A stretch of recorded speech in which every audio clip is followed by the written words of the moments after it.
దయ్యాలకున్న బయలుపాటు ఈ రోజున పాస్టర్కి లేదు. అరే కాదు సార్, దేవుడు ఒక్కడేనని వాక్యం చెప్పింది. నాకు ముందుగా ఏ దేవుడు నిర్మించబడలేదు, నా తర్వాత ఏ దేవుడు ఉండడు. నేనే యెహోవాను, నేను తప్ప వేరొక దేవుడు లేడు. దిగి వచ్చిందేమో సినాయి పర్వతం మీదకి, మాట్లాడింది ఎక్కడి నుంచి? ఆకాశం నుంచి. ఆయన బాప్తిసం పొందిన వెంటనే ఒడ్డుకు రాగానే ఒక స్వరం ఆకాశం నుంచి మాట్లాడుతున్నది, ఈయన నా ప్రియ కుమారుడు. ఆయన ఉన్నది ఎక్కడ? దేవుడు యేసులో ఉన్నాడు. ఆ రోజు సినాయి పర్వతం దగ్గర ఎట్లయితే మాట్లాడాడో, ఇక ప్రభు అయిన యేసుక్రీస్తు బాప్తిసం పొందినప్పుడు అదే విధంగా మాట్లాడాలి ఆయన. అక్కడేమో పాత నిబంధన ఇవ్వడానికి వచ్చాడు ఆయన, ఇక్కడేమో కొత్త నిబంధన ఇవ్వడానికి వచ్చాడు ఆయన. పాత నిబంధన ఇవ్వడానికి వచ్చినప్పుడు ఎట్లా మాట్లాడి ఉన్నాడో ఇప్పుడు కూడా అదే విధంగా మాట్లాడాలి. తన కార్యాలను మార్చాడు ఆయన.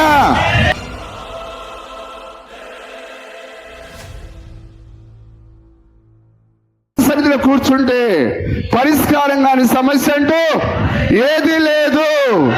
ఇప్పటికైనా మీరు నమ్మండి. హల్లెలూయా. నిజమేనా? ఈరోజు దేవుడు నాకు ఇంత కుటుంబాన్ని ఇచ్చాడు, కానీ నేను ఒక అనామకుణ్ణి, ఒక సరైన తిండి లేని వాడను, ఒకప్పుడు సరైన వస్త్రాలు లేని వాడను. కానీ స్థానం ఎవరిచ్చారు? నా ప్రయత్నం ద్వారా రాలేదు ఇది, ఆ సర్వోన్నతుడైన దేవుడే నాకు ఇచ్చాడు. హల్లెలూయా. నా బంధువులు ఎవరు? ఆ రక్త సంబంధులు ఎవరి దగ్గరికి నేను వెళ్ళను. ఒకవేళ ఎవరింటికైనా నన్ను పిలిస్తే వాళ్ళ ఇంటికి పోయి ముద్ద అన్నం తిని వీరే నా బంధువులు నేను అనుకుంటాను. అనుకోవడం కాదు, మీరే నా బంధువులు, రక్త సంబంధులై ఉన్నారు. నా యొక్క శారీరక సంబంధమైన రక్త బంధువులు నేను ఎప్పుడో విడిచిపెట్టేశాను. ఒకవేళ నా బిడ్డలను చెప్పమనండి, నేను వారాల తరబడి ఎక్కడికి పోయి ఉంటానేమో, ఏ సెలవుల్లో కూడా నేను ఎక్కడికి వెళ్ళను. హల్లెలూయా. ఎందుకంటే నేను ఆయన వెంబడించినప్పుడు ఆయన ఆ పిల్లల యొక్క స్నేహాన్ని నేను కోరాలి. నిజమేనా?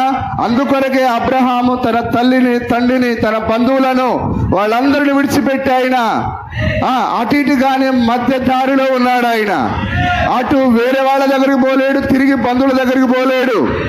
హల్లెలూయా. అతడు ఒంటరిగానే ఆ ఫలించని అరణ్యంలో నివాసం చేశాడు ఆయన. నిజమేనా? అలాగే మనం ఎవరం చెప్పండి? అబ్రహాం యొక్క రాజ సంతానం. మనకు కూడా బంధువులతో పొత్తు లేదు, మనకు లోకంతో పొత్తు లేదు. మనకు అబ్రహాముకు బంధువులతో పొత్తు లేదు, లోకంతో పొత్తు లేదు, ఆ అమోరియలతో ఆయనకు పని లేదు. కానీ ఆయన దేవునికే సాగిలపడి ఉన్నాడు. ఆయన దేవుణ్ణి ఆరాధించి ఉన్నాడు. ఆయన ఆ యొక్క అటు ఇటు కానీ డినామినేషన్ విశ్వాసి ఎవరు? లోతు. నిజమేనా? సరే, నా తమ్ముడు ఏం చేస్తున్నాడు? పెద్ద డాబా కట్టిండట, వాళ్ళ ఆవిడేమో ఆ క్లబ్ మెంబర్ అట, లేకపోతే ప్రెసిడెంట్ అట.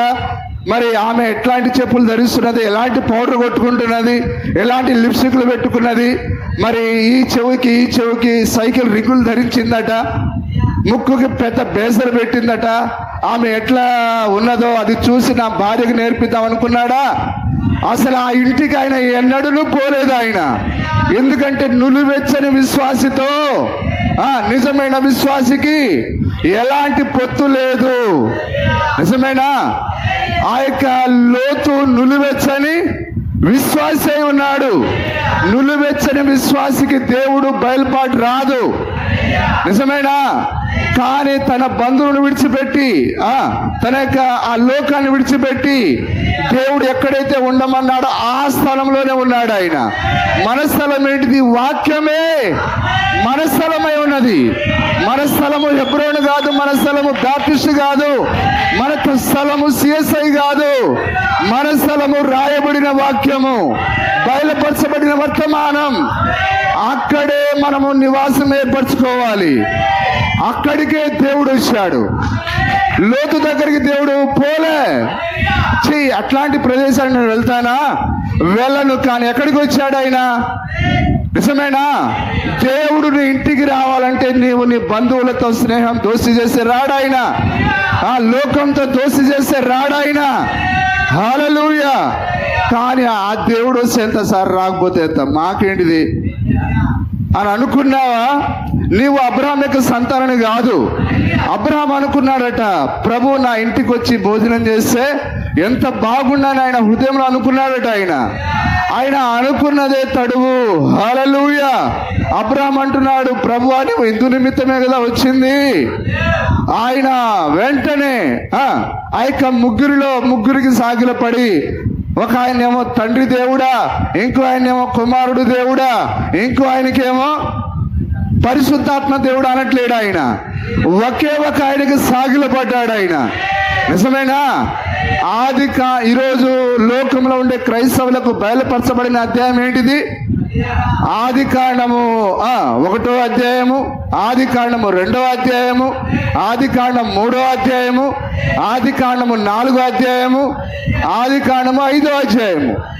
ఇంకా వారికి అది బయలుపరచబడలేదు. నిజమేనా? ఆది కాండం 1వ అధ్యాయం 26వ వచనంలో దేవుడు తన పోలికలో ఆదామును చేశాడు. దేవుని యొక్క పోలిక ఏంటిది? థియోఫనీ, ఆయన యొక్క పోలిక. 2వ అధ్యాయంలో ఆయన మట్టిలో చేశాడు. ఆయన అంటే జంతువులను ఎట్లా చేశాడో ఆదామును అట్లా చేశాడు. ఎందుకనంటే ఆదాము ఆ శరీరంలో ఉంటేనే అతడు పాపం చేయగలడు. ఒకవేళ థియోఫనీ దేహంలో ఉంటే పాపము చేయలేడు. అంటే ఉద్దేశపూర్వకంగా ఏదో చేయలేదు, కానీ ఆదాముకు ఆయన జాగ్రత్తలు చెప్పాడు. ఆయన నిజమేనా? కానీ కార్యాలు సంఘశాఖలకు ఎందుకు బయలుపాటు అవుతాయి? 18వ అధ్యాయంలో ఏం చేశాడు ఆయన? ఆ యొక్క అబ్రహాము దగ్గరికి సింధూర వనంలో ఆ చెట్టు కింద అబ్రహాము సేద తీరుతున్నప్పుడు ఆ ఎండవేళ మధ్యాహ్నం పూట దేవుడు దర్శించాడా? హల్లెలూయా. ఎందుకు ఆయన అక్కడికి దిగి వచ్చాడు? 2 పనులు జరిగాయి అక్కడ. ఒకటి, సొదొమ గొమొర్రా నాశనం చేయాలి. రెండోది, ఆ యొక్క ఆశీర్వాదపు తండ్రి అయిన అబ్రహామును దర్శించాలి. ఒకే ఎట్ ఏ టైంలో ఆయన 2 పనులు చేస్తున్నాడు. ఆయన అబ్రహాం ఇంటి దగ్గర వచ్చి అక్కడ 3 ఉన్నాయి. ఆయన ఇంటిని దర్శించుట, అబ్రహాం నా ఇంటికి ప్రభు వచ్చి భోజనం చేయాలనుకున్నాడు, అది జరిగింది. దేవుడు ఏం చేయాలనుకున్నాడు? శారాను దీవించాలనుకున్నాడు. ఆయన మీదిటికి నేను మరలా వచ్చేదను, శారా బిడ్డని కంటుందని అన్నాడు ఆయన. ఆ తర్వాత 3వది, లోతెక్క పట్టణాన్ని నాశనం చేయాలనుకున్నాడు ఆయన. అబ్రహామా నేను చేయబో కార్యము నీకు దాచేదని అన్నాడు ఆయన. నాయన ఎక్కడెక్కడో తిప్పితే మేము ఎటు తిరగాలనుకుంటున్నారా? వధువేనా ఇది? పక్షిరాజేనా ఇది? హల్లెలూయా. ఇది తలకట్టు దీర్ఘం, గుడి దీర్ఘం నేర్చుకోవడానికి మనమే పిల్లకాయలం కాదు. మనం వరుస క్రమంలో నేర్చుకోవడానికి కాదు. బైబిల్ అంతా మనదే, ప్రతి వాక్యం మనదే, ప్రతి వర్తమానం మనదే. హల్లెలూయా. ఎక్కడి నుండి అయినా దేవుడు మాట్లాడగలడు. ఆయన ప్రవక్త కూడా ఒక చోట మొదలుపెట్టి ఆయన బైబిల్ అంతా తిరిగేవాడు. ఆయన ఎంతమంది తెలిసి కార్యము? హల్లెలూయా. అక్కడ దేవుడు ఏం చేశాడు? తన యొక్క 2 దూతలతో ఆయన దిగి వచ్చాడు. ఆయన నిజమేనా? ఎవరెవరు అక్కడికి వచ్చింది? గాబ్రియేలు, మిఖాయేలు. దేవుడు అడిగాడట, మిఖాయేలు నీకు మాంసం తినాలనుందా? అవును ప్రభువా, ఎప్పుడు ఆ పరలోకపు మన్నా తిని మరి ఆ టేస్ట్ వేరుగా ఉంది, ఇది చూద్దాం నాకు తినాలని ఉంది ప్రభు అని అంటే, ఆ గాబ్రియేలు కొరకు ఆయన మట్టి తీసుకొని, ఇదిగో ఆ మట్టి దేహాన్ని తయారు చేసి ఇందులో ప్రవేశించని దేవుడు చెప్పంగానే ఆ గాబ్రియేలు అందులో ప్రవేశించాడు. మరి మిఖాయేలు నీ సంగతి ఏంటిది? గాబ్రియేలు తింటానన్నప్పుడు నేనెందుకు తినను? నేను కూడా తింటాను ప్రభు అన్నాడట. ఆయన వెంటనే ఆయనకు ఒక దేహాన్ని తయారు చేసి ఇందులో జ్వరపడమని అన్నాడు. దేవుడు తనకు ఒక మట్టి దేహాన్ని చేసుకున్నాడు. ఇప్పుడు 3 మనుషులు అక్కడే, వారు అబ్రహాము ముందే ఆ విధంగా వారు రూపించుకొని ఎక్కడి నుంచో నడుచుకుంటూ వచ్చినట్టుగా దూరం నుంచి ఆయన అబ్రహాము, అరే ఈ మనిషిని ఎక్కడో చూసినట్టుంది. ఆ 14వ అధ్యాయంలో మెల్కీసెదెకుగా వచ్చింది ఈయనే. ఆ రొట్టెను ద్రాక్షారసాన్ని తీసుకొని వచ్చింది ఈయనే. హల్లెలూయా. వెంటనే ఆయన సాగిలపడి, నా ప్రభు నన్ను దాటిపోతానంటున్నాడు. ఆయన నిజమేనా? అప్పుడు వెంటనే ఆయన ఆ లేగ దూడను వధించి ఆ జొన్న రొట్టెలు తయారు చేయించి దేవుడు తింటా ఉంటే ఆయన చాలా సంతోషించి ఉన్నాడు ఆయన. అందుకే యోహాను సువార్తలో అన్నాడు, అబ్రహాము నా దినమును చూతురని మిగులు ఆశతో ఎదురు చూసెను, నా దినమును చూచి ఆనందించెను అన్నాడు ఆయన. ఎక్కడ అబ్రహాము ఆనందించింది? ఆ యొక్క 18వ అధ్యాయంలో. కానీ ఈరోజు క్రైస్తవులకు ఇది తెలుసా? తెలియదు. కానీ మనకెందుకు తెలుసు? మనము ఆయన వాక్యాన్ని గౌరవిస్తున్నాం. అంటే దేవుడు మనని ఏమన్నా బలవంతంగా పట్టకరాలే. ఇక్కడ మనము ఇక్కడ ఎట్లా ఉన్నామో జగత్పునాది వేయబడక ముందు దేవుని మనసులో అలాగే ఉన్నాం. హల్లెలూయా. ఈరోజు మనకి ఎట్లయితే వాక్యం వచ్చిందో లోకమంతటికి వాక్యం ఇచ్చాడు ఆయన. కానీ మనము వారి లాంటి వారమే, నిజమేనా? కానీ వాక్యం వచ్చినప్పుడు మనం దాన్ని పట్టుకున్నాం. కానీ మనం ఇంకా పాపంలోనే ఉన్నాం. హల్లెలూయా. చాలా మంది ఏమనుకుంటారంటే దేవుడు బలవంతంగా పట్టుకొచ్చి కూర్చోబెడుతున్నారని అనుకుంటున్నారు. తప్పది. హల్లెలూయా. అక్కడ ఈరోజు నువ్వు ఇక్కడ ఏ విధంగా ప్రవర్తించావో అక్కడ కూడా అదే విధంగా ప్రవర్తించావు. అయితే ఆ గడియ వర్తమానాన్ని నువ్వు నమ్మినందున నిన్ను ఆయన ఏం చేయాలి? రక్షించాలి. నీ కొరకు ఆయన రక్తాన్ని చిందించాలి ఆయన. అర్థమవుతున్నదా? హల్లెలూయా. మరి అర్థమైనప్పుడు అర్థమవుతుందిలేండి. దేవుని నామానికి మహిమ కలుగును గాక.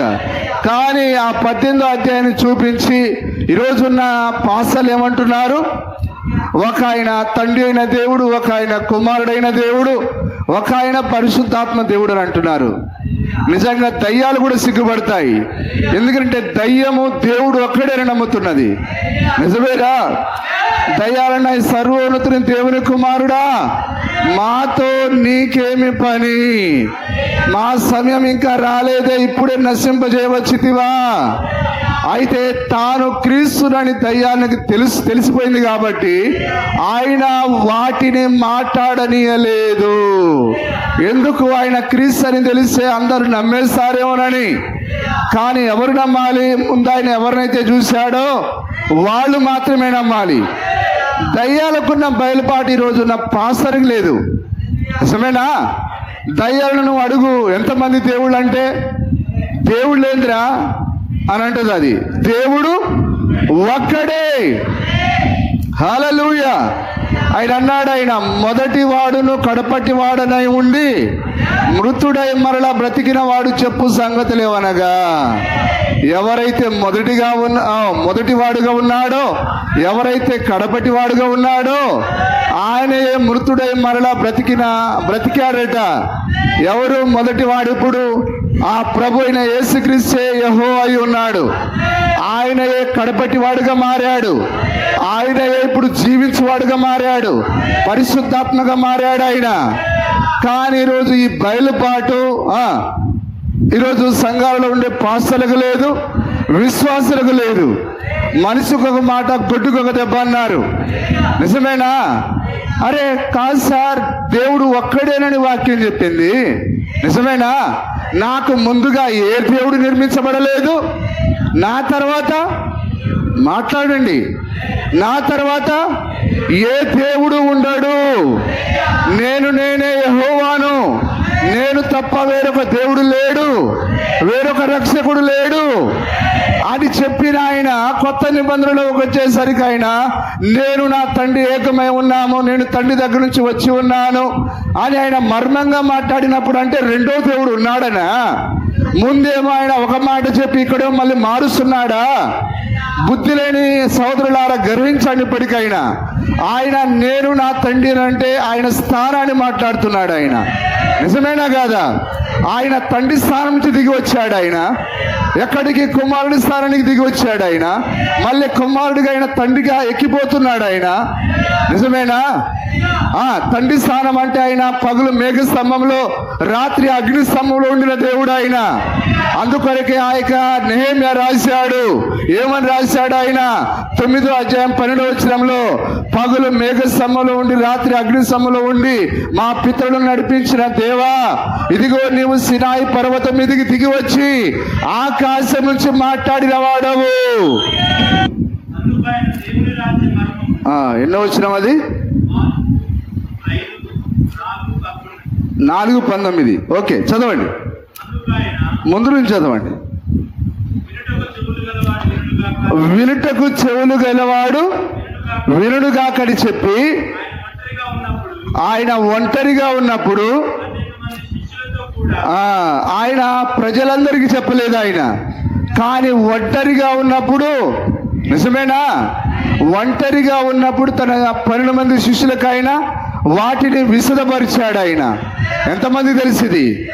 బైబిల్ గ్రంథము సోదరి సోదరులారా, మీ కొరకే ఇది రాయబడింది. ఇంటి దగ్గర సమయాన్ని వేస్ట్ చేయకుండా మొబైల్ ఫోన్లో, వాట్సాప్లలో, ఇన్స్టాగ్రామ్లలో రండి. వాక్యాన్ని చదివితే మీకు దీవెన వస్తుంది. యెహోవా ధర్మశాస్త్రాన్ని దీవారాత్రములు ధ్యానించువాడు ధన్యుడు. అతడు వాక్యాన్ని విన్నా చదివినా ఒకటే. చదువు రాని వారు వినండి, చదువు వచ్చిన వారు చదవండి. దాని వలన మీకు ఆశీర్వాదం ఉన్నది. హల్లెలూయా. ఈరోజు దయ్యం ఒకటి ఇసిరింది. ఇదేంటిదంటే మన్మథ బాణం. వాడు తల ఒకటి ఇసిరేసి వాడు చక్కగా రెస్ట్ తీసుకుంటున్నాడు. ఈరోజు స్త్రీలు, పురుషులు పిల్లకొక సెల్లు, తల్లికొక సెల్లు, తండ్రికి ఒక సెల్లు. ఇంట్లో పోయి ఏ వస్తువు మీరు దొంగలించినా ఎవడు మాట్లాడు. దొంగతనాలు ఈజీగా చేయవచ్చు. ఇప్పుడు ఇంట్లో చొరబడి వాళ్ళ కంటి ఎదుడు పోయి ఇట్టిట్ట అన్నా నువ్వు పలకర వాళ్ళు. హల్లెలూయా. ఈజీగా అమ్మ మాకు డబ్బు కావాలంటే అక్కడ ఉంది తీసుకొని పో, అట్లా చెప్పేటట్టు ఉన్నారు ఇప్పుడు.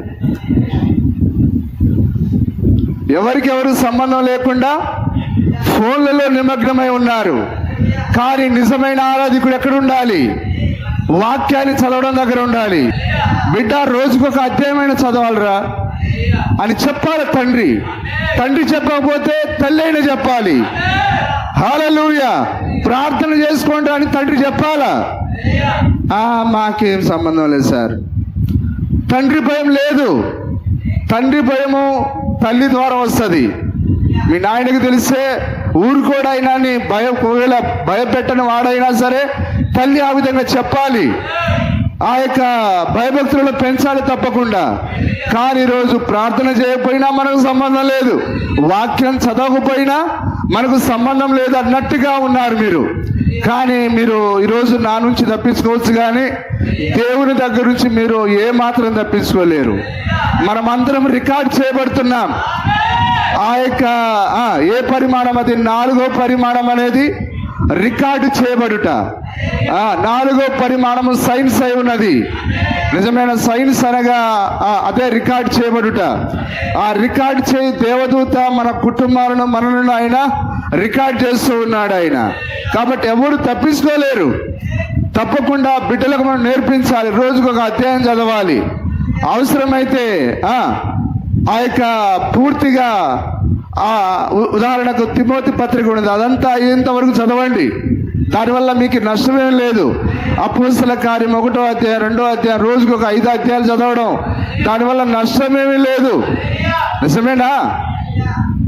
దానివలన ఆశీర్వాదం ఉన్నది. బిడ్డలు దీవించబడతారు.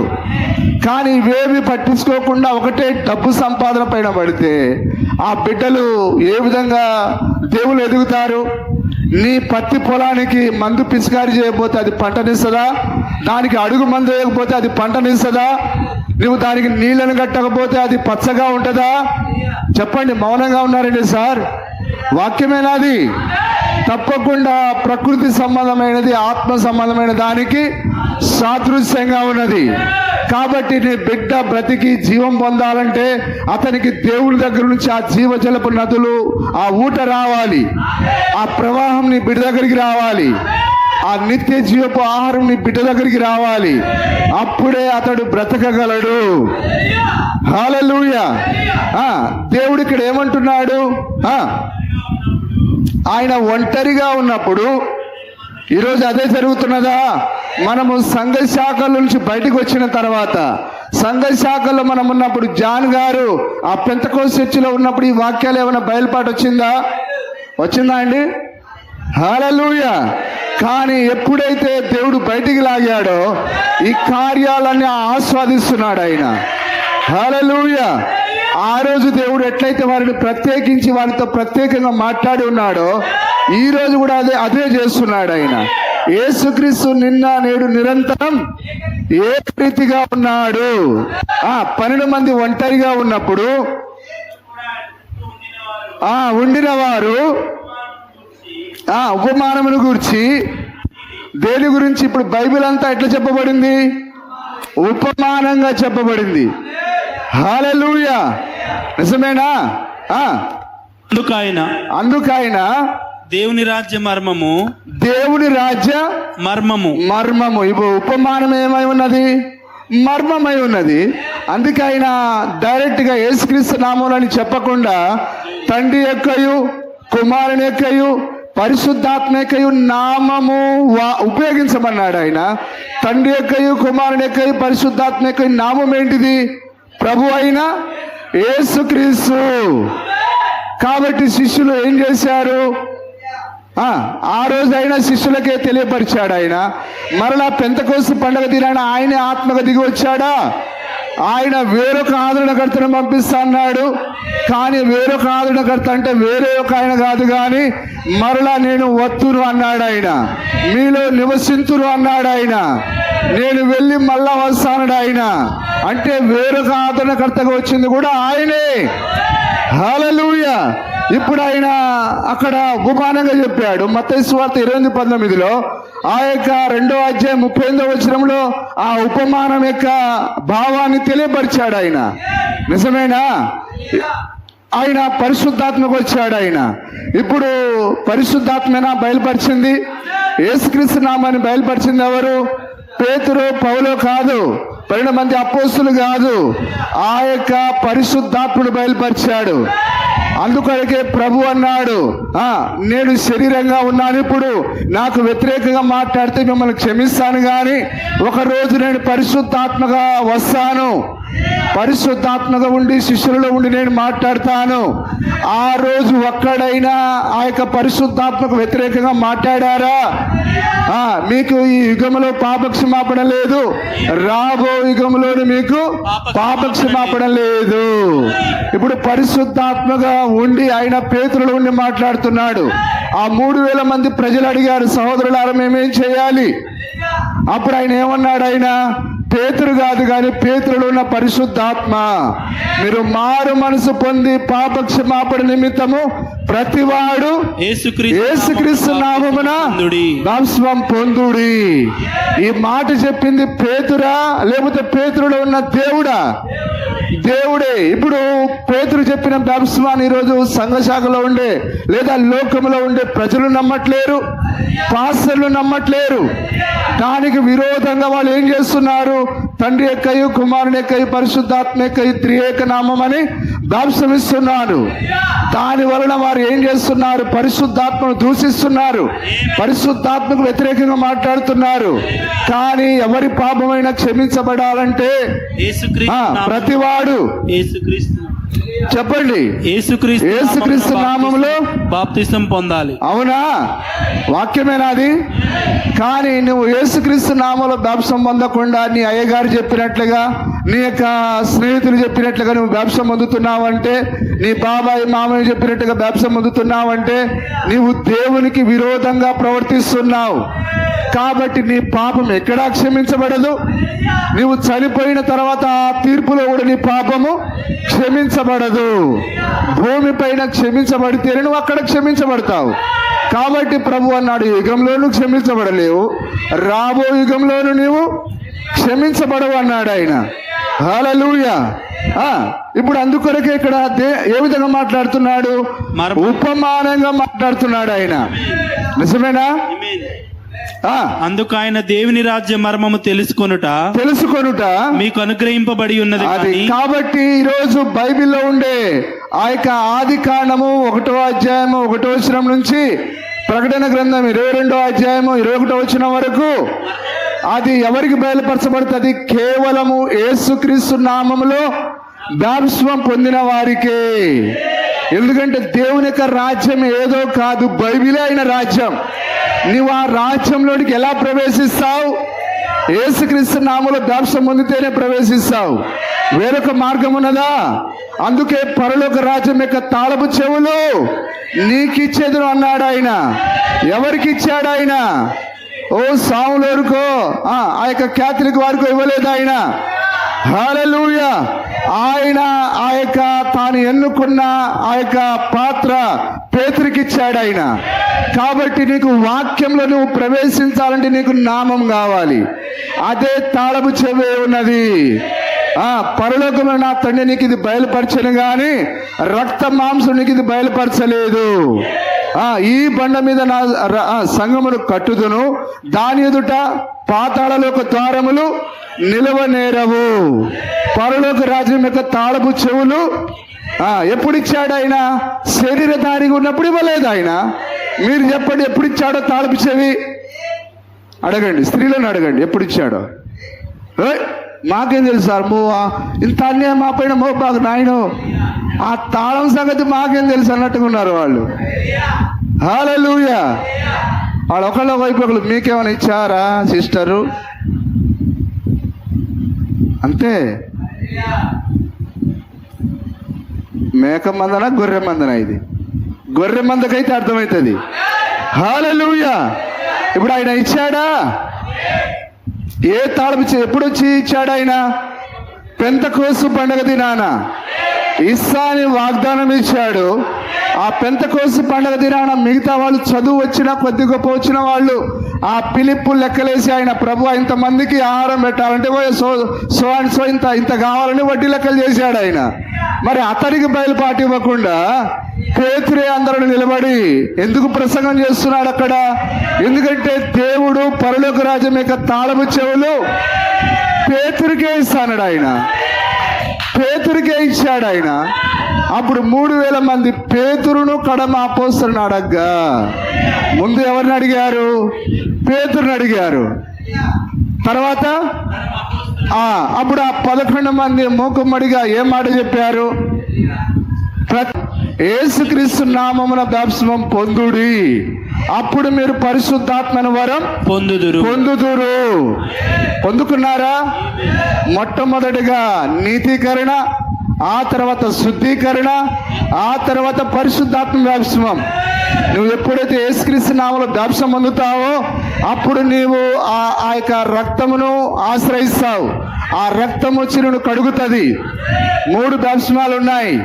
నీటిలో నువ్వు ఎట్లయితే మునుగుతున్నావో రక్తములో కూడా మునగాలి. ఇమ్మానుయేలు యొక్క రక్తము ఇంపైన ఊట, పాపి అయిన వాడు అందులో మునగాలి. అప్పుడే ఆ పాపాలని క్షమించబడతాయి. నువ్వు మునిగేటప్పుడు నీ పాపాలని ఒప్పుకోవాలి, అప్పుడే అవన్నీ క్షమించబడతాయి. కానీ రోజు నీళ్ళలో పాప నాశనం అని ఎక్కడో పోయి పాపాలు ఒప్పుకోరు. జస్ట్ ఆ ముక్కు మూసుకొని బుడుక్కొని మునిగి బయటికి లేస్తున్నారు. దాని వలన ఏ ఉపయోగం లేదు. కానీ యేసుక్రీస్తు రక్తము ప్రతి పాపంలో నుండి మనల్ని విడిపించును. మనము పాపులమని ఒప్పుకునేలా ఆ రక్తం మనల్ని శుద్ధీకరిస్తుంది. కానీ మనం పాపం లేని వారమని చెప్పుకుంటే మనల్ని మనమే మోసగించుకుంటున్నాం. కాబట్టి నువ్వు నీళ్ళలో ఎట్లా మునుగుతున్నావో ఇమ్మానుయేలు యొక్క రక్త బూటలో మునగాలి. ఆ తర్వాత నువ్వు అగ్నిలో కూడా తూకాలి. పరిశుద్ధాత్మ అగ్ని వచ్చి నిన్ను మొత్తం కాలుస్తుంది. అది నీ తలంపులను, నీ చూపులను, నీ హృదయాన్ని, నీ అంతరంగాన్ని, నీ ప్రాణాత్మ దేహమున్నది. అది సెగతో ప్రతి పాపాన్ని, మురికిని కాల్చివేస్తుంది. అప్పుడు నువ్వు కొత్త సృష్టిగా మారుతావు. ఎవడును క్రీస్తునందు ఉన్నాడలా వాడు నూతన సృష్టి. హల్లెలూయా. చక్కని స్త్రీని నీ ముందుకు తీసుకొని వస్తాడు. నీకు పాపం చేసే అవకాశం ఇస్తాడు ఆయన. కానీ నువ్వు తిరిగి జన్మించకపోతే నువ్వు ఖచ్చితంగా అక్కడ బెండ్ అయిపోతావు. హల్లెలూయా. నిజమేనా? మనము శోధించబడతాం. కానీ ఆ తిరిగి జన్మించినప్పుడు నీవు నీ ముందు ఏ స్త్రీ వచ్చినా, ఏ డబ్బు వచ్చినా, ఏదొచ్చినా నువ్వు ఆ కార్యానికి లోబడలేవు. ఎందుకంటే నువ్వు తిరిగి జన్మించిన వాడివి. తిరిగి జన్మించిన వాడి ముందు ఆ ఎర్రటి మందును పెట్టినా వాడు నాలుకను సప్పరించాడు కానీ అతడు దానిని జయిస్తాడు. హల్లెలూయా. దేవుని నామానికే స్తుతి కలుగును గాక. ఒక అందమైన స్త్రీ వైపు నువ్వు మరలా చూస్తున్నావంటే నువ్వు వ్యభిచారం చేసినట్టే. కానీ ఆయన అన్నాడు, నువ్వు చూసిన వెంటనే మళ్ళీ ఏం చేయాలి? నీ తలను తిప్పుకోవాలి. దేవుని కుమారులారా, చెడ్డ స్త్రీల వైపు చూడకుండా మీ తలను తిప్పుకోనుడి అన్నాడు. ఎవరన్నది చెప్పండి? పోపు తాతనా? ప్రవక్తనేనా? ఎందుకు? ప్రభు మూలవాక్యం ఉన్నది అక్కడ. మూలవాక్యంలో ఏముంది? ఒక స్త్రీని మోపు చూపుతో చూచువాడు అప్పుడే ఆమెతో వ్యభిచరించిన వాడగును. కాబట్టి ఈరోజు ప్రాముఖ్యంగా మన రెండు కళ్ళకు ఆ యొక్క అగ్ని యొక్క తాకిడి కావాలి. పరిశుద్ధాత్మ ఈ రెండు కళ్ళను అది కడగాలి లేదా శుద్ధీకరించాలి. అప్పుడు అది చెడ్డ వాటిని ఆశించదు అది. హల్లెలూయా. కానీ సంఘ శాఖలలో వారి యొక్క మాటలు బోరు కొట్టేసి ప్రజలు చర్చికి పోవాలంటే విసుగుదల చెందుతున్నారు. ఏం చెప్తారు? చెప్పిందే చెప్పి అరిగిపోయిన రికార్డ్ లాగా బోరు కొట్టించే మాటలు చెప్తున్నారు. కానీ బోరుడంత వాక్యం ఉన్నది, బోరుడంత మర్మాలు ఉన్నాయి. ఉత్తేజపరిచే తాజా మన్నా ఉన్నది. ఎప్పటికప్పుడు అది తాజాగా వస్తుంది అది. హల్లెలూయా. ఈరోజు నేను చెప్పే ప్రతి మాట ఆల్రెడీ విన్నదే, కానీ అయినా కానీ ఇది తాజా వర్తమానమై ఉన్నది. హల్లెలూయా. దేవుని నామానికి స్తుతి కలుగును గాక. ఆయన ఏ స్టైల్లో నిలబడ్డా కానీ ఆయన స్టైల్గా కనిపిస్తాడు ఆయన. నిజమేనా? నీవు దాన్ని మెరుగు పెడతా ఉంటే అది మెరుగు పడుతూనే ఉంటుంది తప్ప అది రాలిపోదు అది. కానీ ఈ నకిలీ లేదా ఈ లోక బంగారాన్ని నీవు మెరుగు పెడతా ఉంటే మొత్తం రాలిపోయి చివరికి ఏం మిగలదు. కానీ నువ్వు వాక్యానికి ఎంత మెరుగు పెడతావో అంత షైనింగ్ వస్తుంది అక్కడ. ఆయన మెరుస్తూ ఉంటాడు ఆయన. Praise the Lord. హల్లెలూయా. నిజమేనా? ఈరోజు ఏం జరుగుతున్నది? వారు యేసుక్రీస్తు నామాన్ని చూడలేకపోతున్నారు. ఆ పేతురుకి ఇచ్చిన తాళపు చెవి ఏంటిదో వారు కనుగొనలేకపోయారు.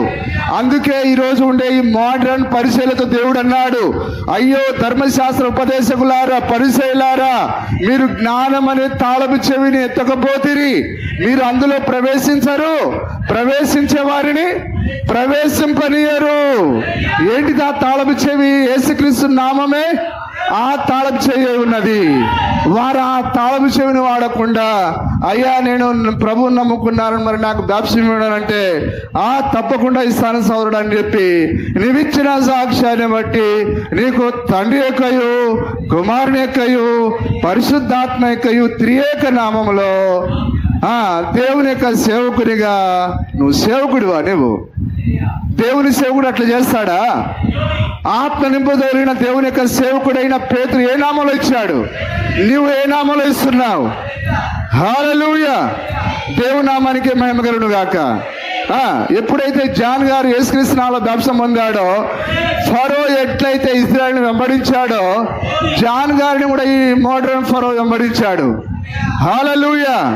అప్పుడు మోసే నిలబడి ఫరో అన్నాడు, ఆ డెక్కలు ఏం చేసుకుంటారు? డెక్క కాదురా, కాలి గోర్లు కూడా విడిచిపెట్టాం. హల్లెలూయా. ఫరో అంటాడు, నీ భార్య యొక్క కాళ్లకు రంగులు వేసుకుంటా. అప్పుడు మోసే ఏమనాలి? ఏ గోరుకు నీ రంగులు పూయడానికి లేదు, పోని పెదాలకు పూసాను. లేదు ఫరో, మేము సంపూర్ణమైన విడుదల పొంది ఉన్నాం, మా డెక్కలు మాకు కావాలి, మా పెదవులు మాకు కావాలి. హల్లెలూయా. పోని కొద్దిగా ఆ గుర్రపు చుట్టును కట్ చేస్తాను. లేదు ఫరో, ఏ కత్తెర కూడా ఆ ఎంట్రుక పైన పడడానికి వీల్లేదు. ఎవరు? మన మోసే, ఈ కాలపు ప్రవక్త విలియం బ్రెన్హామ్. ఆయన అన్నాడు, ఏ స్త్రీ కూడా పెదాల పైన రంగులు పూసుకోకూడదు, ఏ స్త్రీ కూడా కత్తెర పెట్టి జుట్టును కట్ చేయకూడదు, ఏ స్త్రీ కూడా నగలు ధరించకూడదు. అది మన యొక్క మోసే మోసుకొని వచ్చిన వర్తమానం. ఆ రోజు మోసే ఏం బోధించాడు అదే వర్తమానంలో మనం ఉన్నాం. ఏ ఫరో కూడా మనది ఏ సొమ్ము దొంగలించడానికి వీల్లేదు. హల్లెలూయా. ఏంటి సార్ నాకు అంత బలం ఎక్కడి నుంచి వచ్చింది? హల్లెలూయా. దయ్యం మొన్నటి రాత్రి నాకు జ్వరం ఇచ్చింది, జలుబునిచ్చింది. అది ఏది ఇచ్చినా ఐ డోంట్ కేర్. హల్లెలూయా. నేను అరిచి చెప్పాల్సిందే వాక్యాన్ని, నిలబడడానికి శక్తి లేకపోయినా చెప్పాల్సిందే. ఎందుకంటే ఆ వాక్యంలో జీవం ఉన్నది, ఆ వాక్యంలో శక్తి ఉన్నది, ఆ వాక్యంలో బలం ఉన్నది. అది బలపరచగలిగే వాక్యం. అది దేవుని నామానికే స్తుతి కలుగును గాక. దేన్ని కూడా ఆ రోజు మోసే ఒప్పుకోలేదు. ఈడేవాడు రాజారు గుర్రపు ఆ తోకని చేసుకుంటాడు వీడు, అన్ని కావాల్సిందే, మా సొమ్ము మేము మూట కట్టుకొని వెళ్ళిపోతాం. సంపూర్ణ విడుదలంటే అదే. ఈరోజు మనం కూడా సంపూర్ణంగా అరికాళ్ళ నుంచి, నిజమేనా, top to bottom, bottom to top. Hallelujah. అందుకే ప్రవక్త పినిసల గురించి మాట్లాడినాడు ఆయన, ఆ జుట్టును గురించి మాట్లాడి ఉన్నాడు ఆయన, ఆ ముక్కును గురించి, చెవుల గురించి. నాకు ఏ స్త్రీ పైన కక్ష లేదు. నేను మిమ్మల్ని ప్రేమిస్తున్నాను, నేను మిమ్మల్ని సోదరుడిగా చూస్తున్నాను. హల్లెలూయా. మీరు పరలోకము రావాలని నా యొక్క వాంఛ, ఆకాంక్ష. అందుకొరకే ఇంత గట్టిగా నేను మాట్లాడుతూ ఉన్నాను. ప్రవక్త ఏం చెప్పాడో అదే నేను మీకు బోధిస్తున్నాను. నా సొంత మాటలు ఉంటే నా కాళ్ళను పట్టుకొని వేసుదారని నా చెంపలు పగలగొట్టండి. ఒకవేళ వాక్యంలో ఉంటే మీ తప్పును సరిదిద్దుకోండి. నిజమేనా? నేను ఓపెన్గా ఉన్నాను. నా జీవితంలో రహస్యమైనది ఏది లేదు. రహస్యం అనేది మనకు ఉండకూడదు. ప్రైవసీ అనేది మనకు లేదు. మనము రాయబడిన పత్రికలం, అందరూ చదివే పత్రికలం. మనకంటూ ఒక రహస్య గది అనేది లేదు. మన యొక్క అంతరమును ప్రతి గది దేవునికి ఓపెన్ చేయబడి ఉండాలి. మన జీవితము తెరవబడిన పుస్తకంగా ఉండాలి. మనం ఎవరం తెరవబడిన పుస్తకమై ఉన్నాం. ఎక్కడ కూడా ప్రైవసీ జీవితం మనకు లేదు. ప్రతిదీ ఓపెన్ గా మనం ఉండాలి. నువ్వు ఏం జీవిస్తున్నావో నీ సోదరులకు చెప్పాలి. అయ్యా, నా జీవితంలో ఈ బలహీనతలు ఉన్నాయి, వీటి కొరకు మీరు ప్రార్థించండి అని. నువ్వు ఓపెన్ కావాలి. ఓపెన్ కాకపోతే నువ్వే లోపల కుళ్ళుబడి చచ్చిపోయి పురుగులు బట్టి పాతాళానికి వెళ్తావు. కాబట్టి రహస్యమైన జీవితాన్ని జీవించేవారు ఎవరు పరలోకానికి వెళ్ళరు. మనం ఓపెన్ గా జీవించాల వాక్యం కొరకు. నిజమేనా? ఎంతమంది నాతో అంగీకరిస్తారు? నువ్వు రహస్యంగా జుట్టు కట్ చేసుకోవడానికి లేదు, నగలు ధరించడానికి లేదు, బంధువులను సంతోషపెట్టి నీవు దేవుని ఏం సంతోషపెడతావు? హల్లెలూయా. ఆ యొక్క ఫరోను సంతోషపెట్టాలనుకోలేదు మోసే. ఎవరిని సంతోషపెట్టాలనుకున్నాడు ఆయన? దేవుని సంతోషపెట్టాలనుకున్నాడు. అల్పకాలము పాపభోగం అనుభవించడం కంటే క్రీస్తుని గురించి నింద గొప్ప భాగ్యమని, దేవుని బిడ్డల కొరకు శ్రమ పడుట గొప్ప భాగ్యమని అతడు ఎంచుకున్నాడు. ఆయన రాబోయే బహుమానం వెనకాల చూశాడు ఆయన. చూడండి, మోసే గురించి బోధించకుండా ఏ వర్తమానం కూడా ముగించబడదు. అబ్రహాము గురించి ప్రతి భ్రష్టుడు మాట్లాడుతున్నాడు. నిజమేనా? దొంగ పాస్టర్లందరూ అబ్రహాము గురించి చెప్పి డబ్బులు లాక్కుంటున్నారు. అవునా కదా? దేవుడు అబ్రహామును ఎంతో దీవించాను అంటే ఎట్లా దీవించాడు? ఇచ్చాడు. ఇప్పుడు మనం ఏం చేయాలా? మనకున్నదంతా తీసుకెళ్ళి అయ్యగారి చేతులు పెట్టాలా. అప్పుడు వాడు డాబా మీద డాబా కట్టుకొని తండాలో హోలీ అప్పుడు డాబా మీద డాబా కట్టేతావురా అని పాటలు పాడతారు. ఇప్పుడు ఇట్లా కట్టుకోవాలా? హల్లెలూయా. నిజమేనా? కానీ దాని కొరకు కాదు మనం ఉన్నది. దేవుని నామానికే మహిమ కలుగును గాక.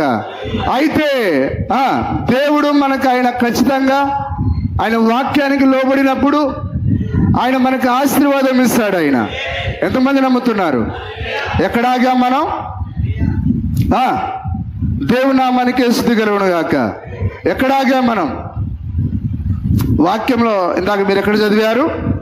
అందుకు ఆయన దేవుని రాజ్య మర్మము తెలుసుకొనుట మీకు అనుగ్రహింపబడి ఉన్నది. కానీ వెలుపల నుండి వారు అంటే యేసుక్రీస్తు నామములో బాప్తిసం పొందని వారందరూ వెలుపటనున్న వారే.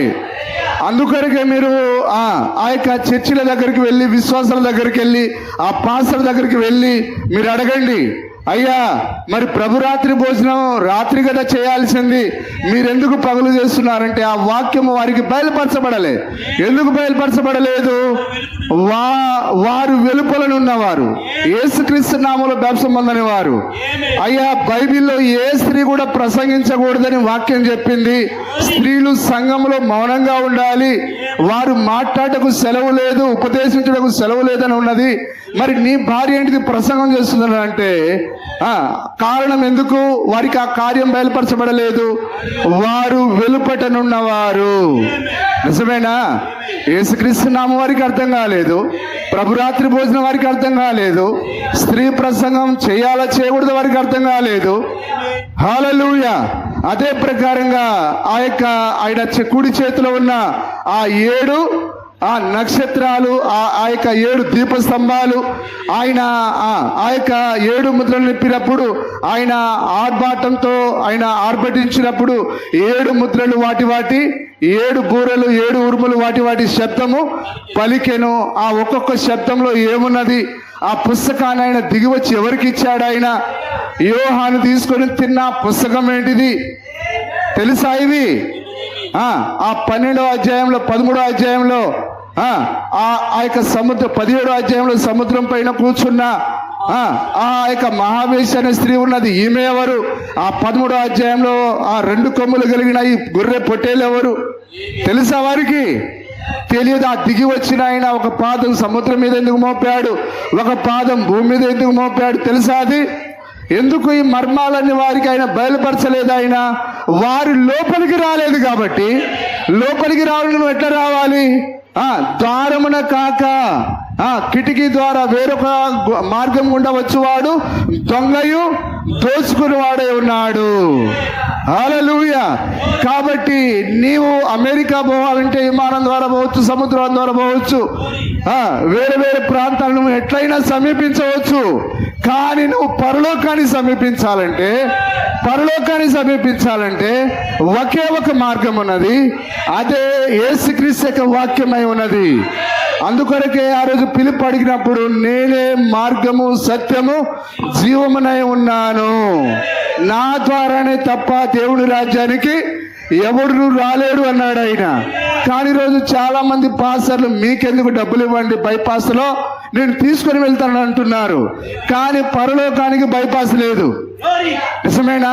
హైదరాబాద్కి రింగ్ రోడ్ ఉన్నట్టుగా, వివిధ పట్టణాలకు రింగ్ రోడ్లు ఉన్నట్టుగా, ఔటర్ బైపాస్ ఉన్నట్టుగా పరలోకానికి ఔటర్ రింగ్ రోడ్లు ఏం లేవు, 666 ఏం లేవు. ఉన్నది ఒకే ఒకటి, వాక్యం ద్వారానే పోవాలి. హల్లెలూయా. వాక్యము దగ్గర ఆయన నిలబడుకొని ఉన్నాడు. నువ్వు ఆయన వాక్యం గుండా వచ్చినప్పుడు నువ్వు లోపలికి వెళ్ళగలవు, నువ్వు మరలా భూమి మీదకి రాగలవు. అదే యాకోబు చూసిన నిచ్చెన, దేవుని కుమారులు పైకెక్కుటయు మరలా వారు కిందికి దిగుటయు, అదే ఎత్తబడుట. హల్లెలూయా. నేను అలసిపోయింది మీరా? చెప్పండి, అలసిపోయారా మీరు? అలసిపోయారండి? గట్టిగా దేవునికి స్తోత్రం చెప్దామా? హల్లెలూయా, హల్లెలూయా. దేవుని నామానికి స్తుతి కలుగును గాక. అందుకొరకే దేవుడు తనక ఆ మనసులో ఉంచుకున్న ఆ మర్మమంతా ఇప్పుడు ఆయన 7వ దూత ద్వారా తన భార్యకి ఇచ్చాడు. ఆయన ఆమె దీన్ని విని తిని ఆమె సంతోషించడానికి, ఆమె బలాన్ని పొందుకోవడానికి, ఆమె నూతన వధువుగా సిద్ధపరచబడడానికి, ఆమె కొరకైన తాజా వర్తమానం ప్రతి వారం ఇస్తున్నాడు ఆయన. ప్రతి బుధవారం ఆయన తాజా వర్తమానం ఇస్తున్నాడు ఆయన. వధువు బలపడుతూ ఉన్నది, వధువు దీవించబడుతూ ఉన్నది. ఇంకింది చదవండి. వెలుపట నుండి వారు ఒకవేళ దేవుని వైపు తిరిగి పాపక్షమాపణ పొందుదురని, ఒకవేళ దేవుని వైపు తిరిగి పాపక్షమాపణ వెలుపట నుండే వారికి వాక్య మర్మం ఎట్టి పరిస్థితులలో బయలుపరచబడకూడదు. కానీ మర్మాలు ఎవరికి? లోపల ఉన్న వారికే. కాబట్టి మనం లోపలికి రావాలి. ఇప్పుడు ఏంటిది? యెహోవా నామం బలమైన దుర్గము, నీతిమంతుడు అందులోనికి పరిగెత్తుకొని పోయి సురక్షితంగా ఉంటాడు. ఇప్పుడు మనం ఎక్కడికి పరిగెత్తుకొని వచ్చాం? వాక్యం దగ్గరికి పరిగెత్తుకొని వచ్చాం. ఆయనే మన కొండ కోట, మన దుర్గమై ఉన్నాడు. నీవు ఏ అమెరికాకు పోయినా నువ్వు సురక్షితంగా ఉండలేవు. అమెరికాలో ఆ ఫ్లోరిడా మునిగిందట, భయంకరమైన వర్షాలు పడుతున్నాయి అక్కడ. అమెరికాకు వెళ్ళి నువ్వు అక్కడ సురక్షితంగా ఉండలేవు. కానీ సురక్షితమైనది ఒకే ఒకటి, ఏంటి చెప్పండి? యేసుక్రీస్తు యొక్క నామమై ఉన్నది. నీతిమంతుడు అయితేనే నువ్వు ఆ నామంలోనికి వస్తావు. నీతిమంతుడు సురక్షితంగా ఉండే దేశం ఏది, ఆ ప్రదేశం ఏది? యేసుక్రీస్తు నామం. ఆ రోజు ఎవడైనా తప్పించుకొని ఆ లోక పాపంలో చిక్కబడి, ఆ నరహత్యలో చిక్కబడి, అతడు చావు బతుకుల్లో ఉన్నప్పుడు ఒకవేళ అతడు జీవించాలంటే, రక్షింపబడాలంటే ఒక పురంలోనికి పరిగెత్తుకుని పోవాలి. ఎన్ని పురాలు ఉన్నాయి అక్కడ? 3 ఆశ్రయపురాలు. అందులో ఒక దాంట్లోనికి అతడు పరిగెత్తుకొని పోతేనే అతడిని దయ్యము లేదా మరణము పట్టుకొని చాలదు. కానీ అతడిని మరణం పట్టుకోకముందే అతడు ఎక్కడ ఉండాలి? ఆ ఆశ్రయపురంలో ఉండాలి. ఏంటిది ఆశ్రయపురము? ఆ వాక్యమే ఆశ్రయపురమై ఉన్నది. దేవుడే ఆశ్రయపురమై ఉన్నాడు. అందుకొరకు ఆయన ఏ డబ్బునివ్వకుండా, ఏ దేశాన్ని ఇవ్వకుండా ఆయన తన్ను తానిచ్చుకున్నాడు. ఆయనే మనకు సురక్షితమైన ప్రదేశమై ఉన్నాడు. ఎంతమంది ఇందులో ముద్రించబడ్డారు? మనం విమోచన దినం వరకు ముద్రించబడి ఉన్నాం. నువ్వు వాక్యంలో ఉన్నప్పుడు మాత్రమే పరిశుద్ధాత్మ నిన్ను ముద్రించగలదు. అందుకొరకే ఈ మారని వాక్యాన్ని గట్టిగా పట్టుకోనండి. సాతానుడు నిన్ను ఊపి చూస్తాడు. తిండి దగ్గర, బట్టల దగ్గర, ఆ యొక్క ఫంక్షన్ల దగ్గర, ఆదివారమా బంధువుల ఇంటికి పెళ్లిక, చర్చికి పోవడమా బంధువుల ఇంటికి పోవడమా, సవాల్. నీకు ఆయన పరీక్ష లేకుండా నేను కుమారుడిగా అంగీకరించలేడు. ఆయన దేవుని కుమారులైన వారందరూ చెప్పండి, దేవుని కుమారులు కుమార్తెలు పరీక్షింపబడవలను. పరీక్షను సహింపని వాడు దుర్బీజుడు. కానీ పరీక్షను అతడు తట్టుకొని నిలబడితే అతడే నిజమైన విత్తనమై ఉన్నాడు, కుమారుడై ఉన్నాడు, కుమార్తె ఉన్నది. హల్లెలూయా. ఈరోజు నీవు క్రైస్తవురాలుగా మారిన తర్వాత, వర్తమానానికి వచ్చిన తర్వాత లేక బంధువుల ఇంటికి పోవాలా. ఆ తీసి పెట్టుకున్న నగలన్నీ బీరువాలో ఉంటాయి. ఇప్పుడు వాటిని తీసి ధరించాలా, లేకపోతే దేవుని నామాన్ని ఘనపరచాలా? ఆ పాపిష్టి ప్రజల ఎదుట నేను దేవుని కుమార్తెను ఒప్పుకుంటావా? నా నామం నిమిత్తము ఎవడైతే సిగ్గుపడతాడో, హల్లెలూయా, వారి నిమిత్తము నేను సిగ్గుపడతానడు ఆయన. ఆ యేసుప్రభుని అంగీకరిస్తే వీళ్ళందరూ నవ్వుతారు. కాబట్టి నేను ఈ కొద్ది సమయం యేసుప్రభు బిడ్డను కాదు, దయ్యం బిడ్డనంటే ఇక ఆ నుంచి నువ్వు దయ్యం బిడ్డగానే ఉంటావు తప్ప దేవుని బిడ్డగా నువ్వు ఇంకా మారలేవు. నీకు తెలుసు అది తప్పని తెలుసు, నీకు అది ధరించబడి నీకు తెలుసు అది. హల్లెలూయా. నువ్వు మళ్ళీ ఏం చేస్తున్నావు? దేవుని కుమారుని యొక్క రక్తాన్ని నీవు చేతిలో పట్టుకునే దాని బదులు కాళ్ళతో తొక్కేస్తున్నావు. నీవు తొక్కేసినప్పుడు నీకు ఇక రక్షణ ఉంటుందా? హల్లెలూయా. నేను ఎంతైనా మొత్తుకొనియండి, ఆ యొక్క పొట్టు నా మాట వినదు. ఎవరింటారు? గింజలు మాత్రమే వింటాయి, విత్తనాలు మాత్రమే వింటాయి. విత్తనముతో పొట్టు వారసురాలు కాదు. విత్తనము పొట్టు రెండు కలిసి పరలోకానికి వెళ్ళవు. విత్తనాన్ని ఆయన తీసుకెళ్లి పరలోకంలో చేరుస్తాడు, పొట్టును ఆయన అగ్నితో కాల్చేస్తాడు ఆయన. కాబట్టి రహస్యంగా నగలు ధరించే వారి గురించి దేవుడే చూసుకోవాలి, నాకు సంబంధం లేదు. అది నేను చెప్పాల్సిన యథార్థం నేను చెప్తున్నాను. హల్లెలూయా. మరి ఉభయచర జీవులు లేవు. ఉభయచర జీవులు భూమి మీద ఉన్నాయి. కప్ప నీళ్ళలో ఉంటుంది, భూమి పైన ఉంటుంది. అలాగనే ఉభయచర జీవులు చాలా ఉన్నాయి. బైబిల్లో ఉంది 3 కప్పల వంటి ఆత్మలు. ఏం చేస్తాయి ఈ కప్పలు? లోకంలో పోయినప్పుడు లోకాన్ని పొగుడుతాయి, వాక్యంలో వచ్చినప్పుడు ఆమె నరుడు అంటాయి. కాబట్టి ఉభయచర జీవులు కేవలం ప్రకృతి సంబంధమైనవి, వాటినే దయ్యాలు అన్నారు. కానీ నీవు లోకానికి దేవునికి ఒకేసారి నీవు సంతోషపెట్టలేవు. ఉభయచర జీవిగా నువ్వు ఉండలేవు. హల్లెలూయా. ఉంటే వెచ్చగానే ఉండాలి, ఉంటే చల్లగానే ఉండాలి. నువ్వు మధ్యస్థంగా ఉండే దాన్ని దేవుడు ఇష్టపడట్లేడు. అందుకు ఆయన లోకం స్త్రీలను ఏమనట్లేడు. ఆయన ఆ యొక్క ఓకే వర్తమానంలో సరిగా ఉండే స్త్రీలను ఆయన ఏమనట్లేడు ఆయన. కానీ వర్తమానం అని చెప్పుకొని వర్తమానంగా ఉండక, లోకం అని చెప్పుకొని లోకం ఉండక అటు ఇటు మిక్స్ అయిన వారిని ఆయన నా నోట నుండి ఉమ్మివేయ ఉద్దేశించున్నానంటున్నాడు ఆయన. కాబట్టి ఆయన ఉమ్మేశాడంటే నీకు అక్కడ దేవుడి రాజ్యంలో స్థానము లేదు. హల్లెలూయా. నీకు దేవుడు ఎంత అందం ఇవ్వాలో ఇచ్చేశాడు ఆయన. నీ ముక్కు ఎలా ఉండాలో, నీ ఆ యొక్క ముఖము ఏ విధంగా ఉండాలో దేవుడు ఇష్టపడి చేశాడు ఆయన. ఏదో కావాలని నువ్వు నగలు ధరించుకుంటే అందగత్తెవైపోవు. కాకి పిల్ల కాకి ముద్దు. ఆ యొక్క ప్రవక్త చెప్పేటప్పుడు ఆ గుడ్డి భర్తిమై అతడు మరి బాగోలేకపోయినా, లేకపోతే అతడు ఎట్లా ఉన్నా ఆ తల్లి ఆ బిడ్డను ఎంతో ఇష్టపడుతూ ఉన్నది. అతడి చుట్టూ ముందు ఏలాడుతూ ఉంటే ఒళ్ళో తీసుకొని ఆ యొక్క భర్తిమై తల్లి ఆడుకొని తల్లి దగ్గరకు వచ్చినప్పుడు ఒళ్ళో కూర్చోబెట్టుకొని ఆ ఎలీషాను గురించి, ఆ యొక్క ఏలియాను గురించి కథ చెప్తూ ఆ యొక్క భర్తిమైకి అన్నం తినిపించేదట. హల్లెలూయా. అప్పుడు భర్తిమై పెద్ద అయిన తర్వాత ఆ బోధన నుంచి తప్పిపోలేదు ఆయన. ఓ నా తల్లి చెప్పిన ఆ ఎలీషా కాలం వల్ల తిరిగి వస్తే ఎంత బాగుండు, ఆ ఏలియా కాలం వస్తే ఎంత బాగుండు. హల్లెలూయా. ఆయన అట్లే అనుకుంటున్నాడు ఆయన. కానీ ఒక స్వరం వినబడుతుంది ఈ మార్గంలో. ఆ దేవుని కుమారుడు, దావీదు కుమారుడు యేసుక్రీస్తు నడుచుకుంటూ వెళ్తున్నాడు. అదిగో మా యొక్క తల్లి చెప్పిన మెస్సయ్య ఓ ఈ మార్గం గుండా వెళ్తున్నాడు. ఆయన వెళ్ళిపోయాడు, నాకు అవకాశం లేదుగా. ఎట్లయినా సరే నేను ఆయన కలుసుకోవాలి. ఇక్కడ అలజడి జరుగుతున్నది ఏంటిది అంటే, ఇదిగో ఆ దావీదు కుమారుడు మన వీధిలోనికి వచ్చాడు. ఓ ఇదే అవకాశం అనుకున్నాడు ఆయన. దావీదు కుమారుడు నన్ను కరుణించమని అన్నాడు. ఆగలేదు ఆయన. ఒక్కసారి పిలిచినప్పుడు ఆగలేదు ఆయన. ఆయన ఇంకొద్దిగా అడుగు ముందుకు వేశాడు ఆయన. అప్పుడు ఆయన ఇంకా గట్టిగా తన స్వరాన్ని పెంచాడు. దావీదు కుమారుడా నన్ను కరుణించుము. ఆయన ఆగలేదు ఆయన. ఇంకా కేక పెట్టాడు ఆయన. ఈసారి ఆయన మూడోసారి ఆయన బాధ ఏందట అని అడిగాడు ఆయన. ఓ భర్తిమై నువ్వు ఏం చింతపడనక్కర్లేదు, బోధకుడు నిన్ను రమ్మంటున్నాడు.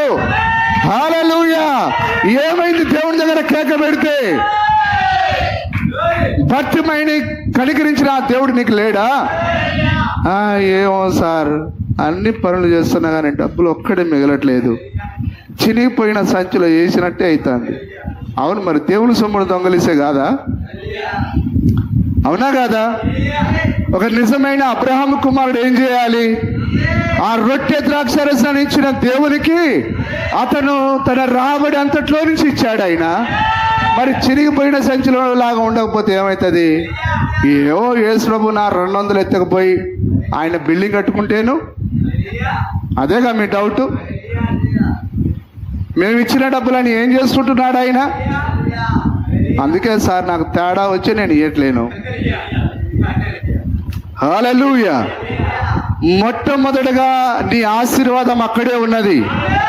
నీవు నీ భార్యను లెక్క చేయకూడదు, నీ బిడ్డను లెక్క చేయకూడదు. ప్రభువా నువ్వు నన్ను కాపాడావు, నువ్వు నాకు ఆరోగ్యాన్ని ఇచ్చావు, నీ కృపను నా పట్ల చూపించావు, నేను పని చేసుకోగలిగే బలాన్ని ఇచ్చావు, నీవు ఇచ్చావు కాబట్టి నేను పని చేసుకోగలిగాను. నీవు ఇచ్చిన దాంట్లో నుంచి మరలా నీకు ఇస్తున్నాను ప్రభువా. ఇంకా నువ్వు నన్ను దీవించే కొలది నీకు ఇస్తాను.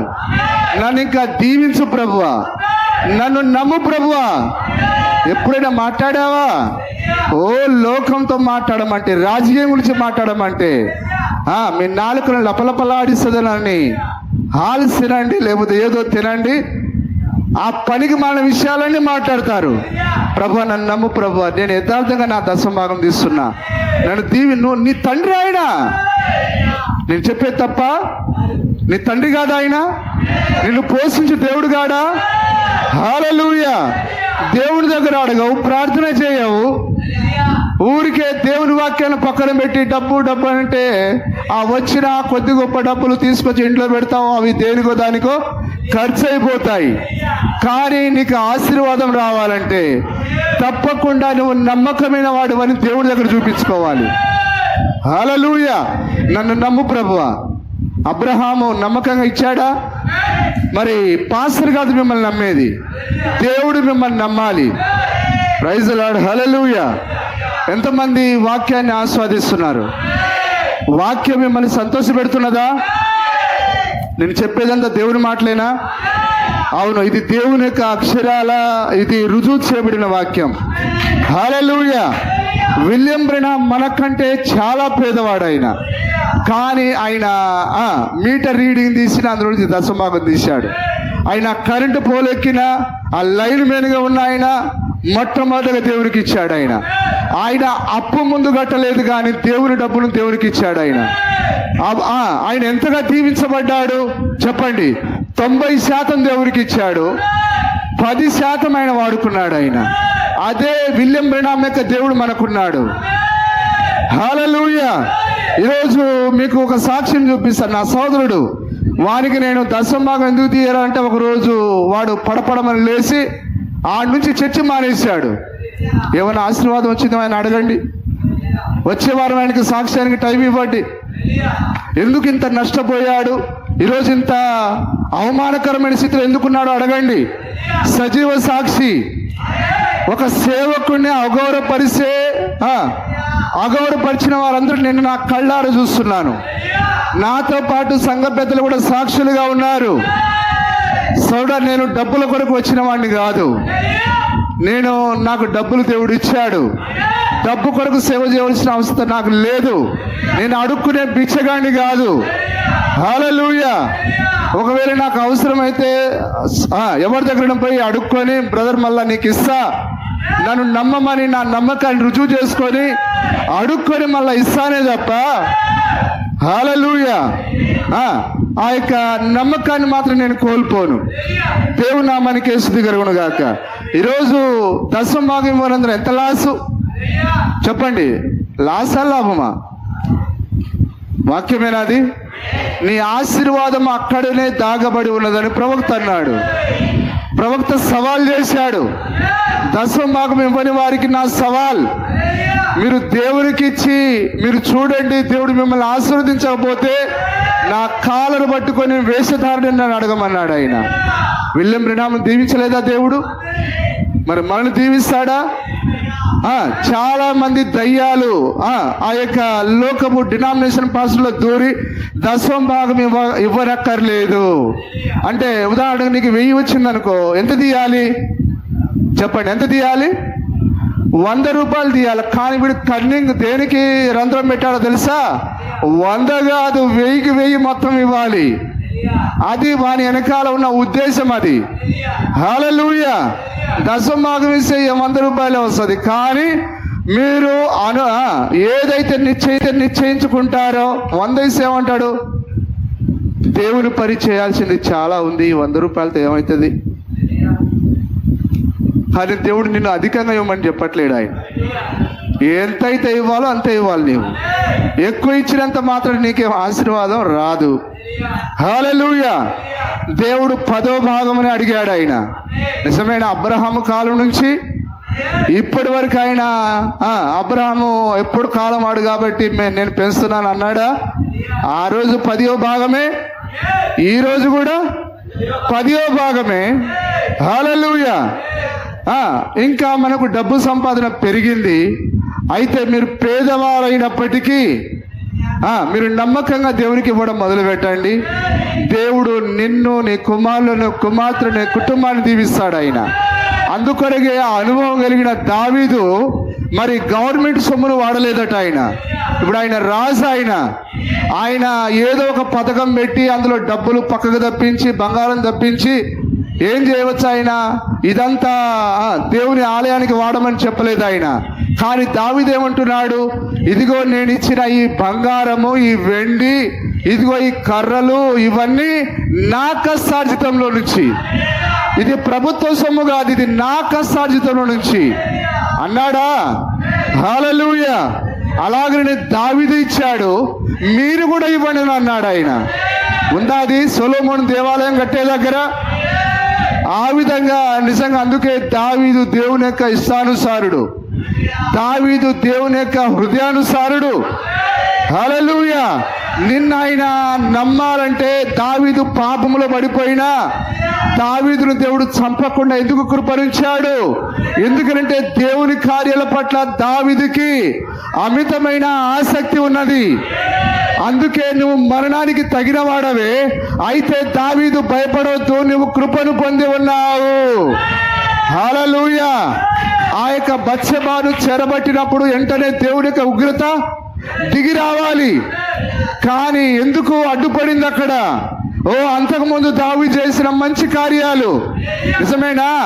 ఆ హిజ్కియా మరణకరమైన రోగం వచ్చినప్పుడు అతడు మరణం కాకుండా అడ్డుపడినది ఏంటిది? ఆ యొక్క హిజ్కియా అంటున్నాడు, ప్రభువా నీ ఎదుట నేను ఎంత నమ్మకంగా ఉన్నానో నీకు తెలుసు కదా నాయనా. కానీ మనకేమని చెప్పుకోవడానికి? ప్రభువా నేను అంతకుముందు ఎట్లుండేవాడిని, నేను చెప్పుకోవడానికి నీకేమైనా ఉందా? హల్లెలూయా. అదే ఒకరోజు నువ్వు దేవుని ప్రజల కొరకు, దేవుని కొరకు చేసిన కార్యాలు అడ్డుపడతాయి. హల్లెలూయా. నీతిమంతుల పిల్లలు భిక్షమెత్తుట నేను ఎన్నడూ చూడలేదు అన్నాడు ఆయన. ఎందుకు? దావీదును బట్టి దేవుడు సొలొమోను పైకి కూడా ఉగ్రతను తీసుకొని రాలేదు. ఆ భార్యల మాట విని విగ్రహారాధన చేశాడు ఆయన. అయినా సరే దావీదుకు మాట ఇచ్చాడు ఆయన. ఆ దావీదును బట్టి ఆయన సొలొమోను ఏం చేయలేదు. ఆయన ఆ సొలొమోను గర్భం నుంచి పుట్టిన వారు ఆ దుర్మార్గ కార్యాలు చేశారు. అయినా కానీ దేవుడు సహించాడు. దేని కొరకు? దావీదుకి ఇచ్చిన మాట కొరకు. అందుకొరకే దావీదు అనుకూలంగా అన్నాడు ఆయన, నీతిమంతుల బిడ్డలు భిక్షమెత్తుట నేను ఎన్నడూను చూడలేదు అన్నాడు ఆయన. ఈరోజు నువ్వు దశమాగం ఇస్తున్నావో లేవో నేను చూడట్లేను, ఎవరు చూడరు. కానీ ఒక ఆయన చూస్తున్నాడు. ఆ రోజు ఆ పేద విధవరాలు తనకున్నదంతా ఆ 2 కాసులు వేసినప్పుడు ఆయన చూశాడా? ఇప్పుడు మనం చూస్తున్నాడా? ఆమెకు ఆశీర్వాదం ఇచ్చిన దేవుడు ఇంకా మనకున్నాడు. దేవుని నామానికి స్తుతి మహిమ కలుగును గాక. సరే, ఇవన్నీ మరి నేనేదో కావాలని రాసుకొని చెప్పాలని అనుకున్న కార్యాలు కావివి. మరి దేవుడు నాకు ఏదైతే ఇస్తున్నాడో అదే మీ ముందు ఉంచడానికి ప్రయత్నం చేస్తున్నాను. హల్లెలూయా. ఎంతమంది ఆనందంగా ఉన్నారు? ఎంతమంది సంతోషిస్తున్నారు? హల్లెలూయా. సరే, మెల్లగా మనం వెళ్దాం అక్కడికి. ఇది పూర్తయిపోయిందా? ఒకసారి చదవండి సార్.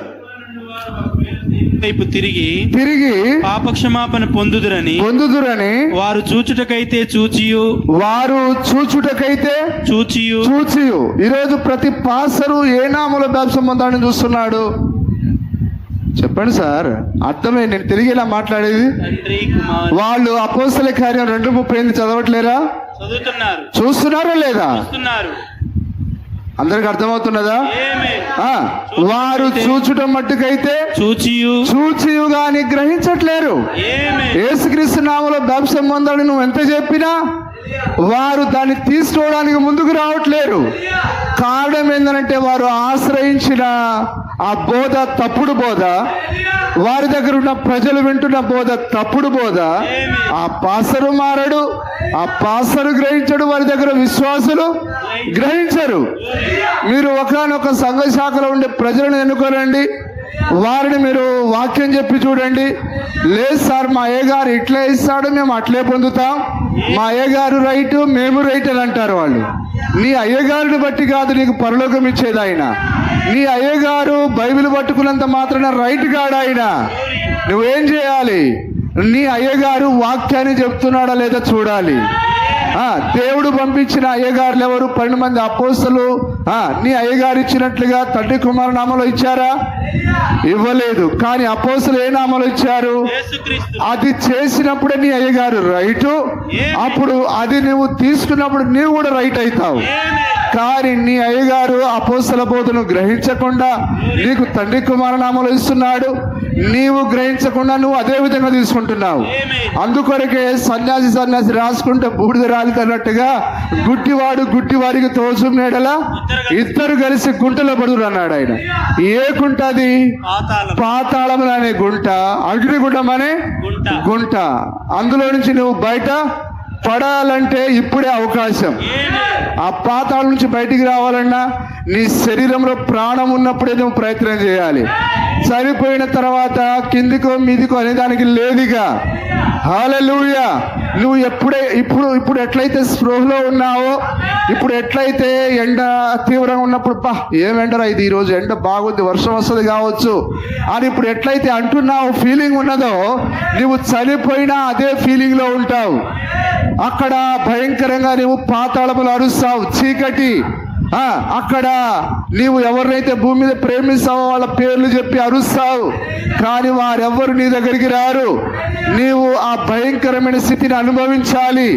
అవన్నీ నువ్వు తప్పించుకోవాలంటే తప్పకుండా నీవు యేసుక్రీస్తు నామం దగ్గరికి రావాలి, ఆ యొక్క ఆదిమ అపోస్తల బోధ దగ్గరికి రావాలి. నిజమేనా? హల్లెలూయా. చూడండి అక్కడ, చూచియు కనుగొనకను వినుటకైతే వినియు గ్రహింపకయు ఉండుటకును అన్ని ఉపమాన రీతిగా వారికి బోధింపబడుచు అన్ని ఉపమాన రీతిగా వారికి బోధింపబడుచున్నవి అని వారితో చెప్పాను. మరియు ఈ ఉపమానం మీకు తెలియలేదా? అలాగైతే ఈ ఉపమానములన్నీ మీకు ఎలాగు తెలియనని అనెను. విత్తువాడు వాక్యం విత్తుచున్నాడు. విత్తువాడు ఇప్పుడు వాక్యాన్ని దేనితో పోలుస్తున్నాడు ఆయన? ఈ లోకము, పొలము, విత్తనం అనగా దేవుడి వాక్యము. హల్లెలూయా. కొన్ని మంచి నేలన, కొన్ని త్రోవ పక్కన, కొన్ని ముళ్ళ పొదలలో, కొన్ని రాతి పొదలలో. హల్లెలూయా. ఆ రాతి పైన పడ్డది, ఆ తడి ఉన్నంత వరకే అది మొలకెత్తిన తర్వాత అది చచ్చిపోతుంది. ఆ ముళ్ళ పొద అంటే లోక సంబంధమైన ఐక విచారాలు, నా బిడ్డ చదువు ఏంటిది, నా కుమార్తె యొక్క పెళ్ళేంటిది, నా బంధువులు ఏంటిది, ఇవన్నీ ఐక విచారాలు వచ్చి నిన్ను అణిచివేస్తాయి. నీవు ఇక ఆ పొదను దాటి ఎదగలేవు. త్రోవ పక్కన, నిజమేనా? ఆ త్రోవ ప్రక్క అంటే ఆ గట్టి నేల అది. నీవు అక్కడ లోకం నడిచే దాళ్ళు నువ్వు నడిస్తే నీవు ఎదగలేవు అక్కడ. కానీ మంచి నేల పడిన విత్తనం, మంచి నేల ఏదనగా దేవుని వాక్యాన్ని ఉన్నట్టుగా నమ్మేవారు, దేవుని వాక్యాన్ని ప్రేమతో స్వీకరించేవారు, ఈ వాక్యంతోనే నిలబడాలని కోరుకునేవారు. హల్లెలూయా. కాబట్టి ఇప్పుడు ఆయన విత్తనాలు చల్లుతూ ఉన్నాడు. ఆయన అవి రాతి నేల మీద పడుతున్నాయి. అందుకే ఈ చర్చిలో కూర్చున్న వాళ్ళందరూ ఒకే రీతిగా ఎదగట్లేరు. అంటే కొందరు రాతి నేలగా ఉన్నారు, కొందరు ముళ్ళ పొదల్లాగా ఉన్నారు, కొందరు త్రోవ పక్కన పడిన విత్తనములే ఉన్నారు, కొందరేమో మంచి నేలగా ఉన్నారు. కానీ దేవుని యొక్క కోరిక ఏంటంటే అందరూ మంచి నేలగా ఉండాలని. ఎవరు రాతి నేలగా ఉండకూడదు, ఎవరు త్రోవ పక్కన ఆ దారిలాగా ఉండకూడదు, ఎవరు ముళ్ళ పొదలాగా ఉండకూడదు. మనమందరం ఆ మంచి నేలగా ఉండాలి. వాక్యాన్ని ప్రేమతో మనం స్వీకరించే వారిగా ఉండాలి. వాక్యమే మనల్ని దీవించేది, ఆశీర్వదించేది. వాక్యాన్ని మనము నిండు మనసుతో ప్రేమించాలి. అక్కడే నువ్వు ఫలభరితంగా ఉంటావు, దేవుని యొక్క ఫలాలను ఫలిస్తావు. హల్లెలూయా. అందుకొరకే మన అందరిలో ఆ పరిపూర్ణతను దేవుడు కోరుకుంటున్నాడు. దాన్ని నేను కూడా కోరుకుంటున్నాను. ఒక జాన్ గారు ఒక్కడే కాదు, ఆయన ఎంత పేదవాడైనా, ఆయన ఒక్కడే కష్టపడినా, హల్లెలూయా, ఏ రోజు నాకు ఈరోజు గిరాకీ ఎక్కువ ఉన్నది కాబట్టి నేను మీటింగ్కి రానని అన్నాడు చెప్పలేదు. ఆయన నా కొడుకు రావట్లేడు, ఆయన నన్ను సంతోషపెట్టేదానికి రావట్లేడు. ఆయన ఎన్ని అప్పులున్నా సరే అన్నిటిని ఆయన పక్కన పెట్టి తన శాపను కట్టేసి ఆయన తన యొక్క విశ్వాసాన్ని దేవుని ఎదుట ఆయన కనబరుచుకుంటున్నాడు. ఆయన హల్లెలూయా. ఏ రోజు కూడా ఆయన అమర్యాదగా ప్రవర్తించినట్లుగా నేను ఇంతవరకు చూడలేదు. హల్లెలూయా. కానీ అందరూ అదే స్థానంలోనికి రావాలి. నేనైనా మీరైనా మనమందరము ఒక విశ్వాసాన్ని మనం గమనించాలి. మీ పైన నాయకులుగా ఉన్న వారిని గమనించమని దేవుని వాక్యం చెప్పింది. నిజమేనా? వారి ఫలాలను మీరు చూడమని దేవుని వాక్యం చెప్పింది. మన సంఘ పెద్దలు ఎట్లున్నారు మనం కూడా అట్లే ఉండాలి. వారు ఎట్లా త్యాగం కలిగి ఉన్నారో మనం అట్లా ఉండాలి. హల్లెలూయా. ప్రతి శిష్యుడు తన బోధకుని వలె ఉండాలని కోరుకున్నాడు ఆయన. నిజమేనా కాదా? ఇప్పుడు దేవుడు మనని ఎట్లా రాబడుతున్నాడు?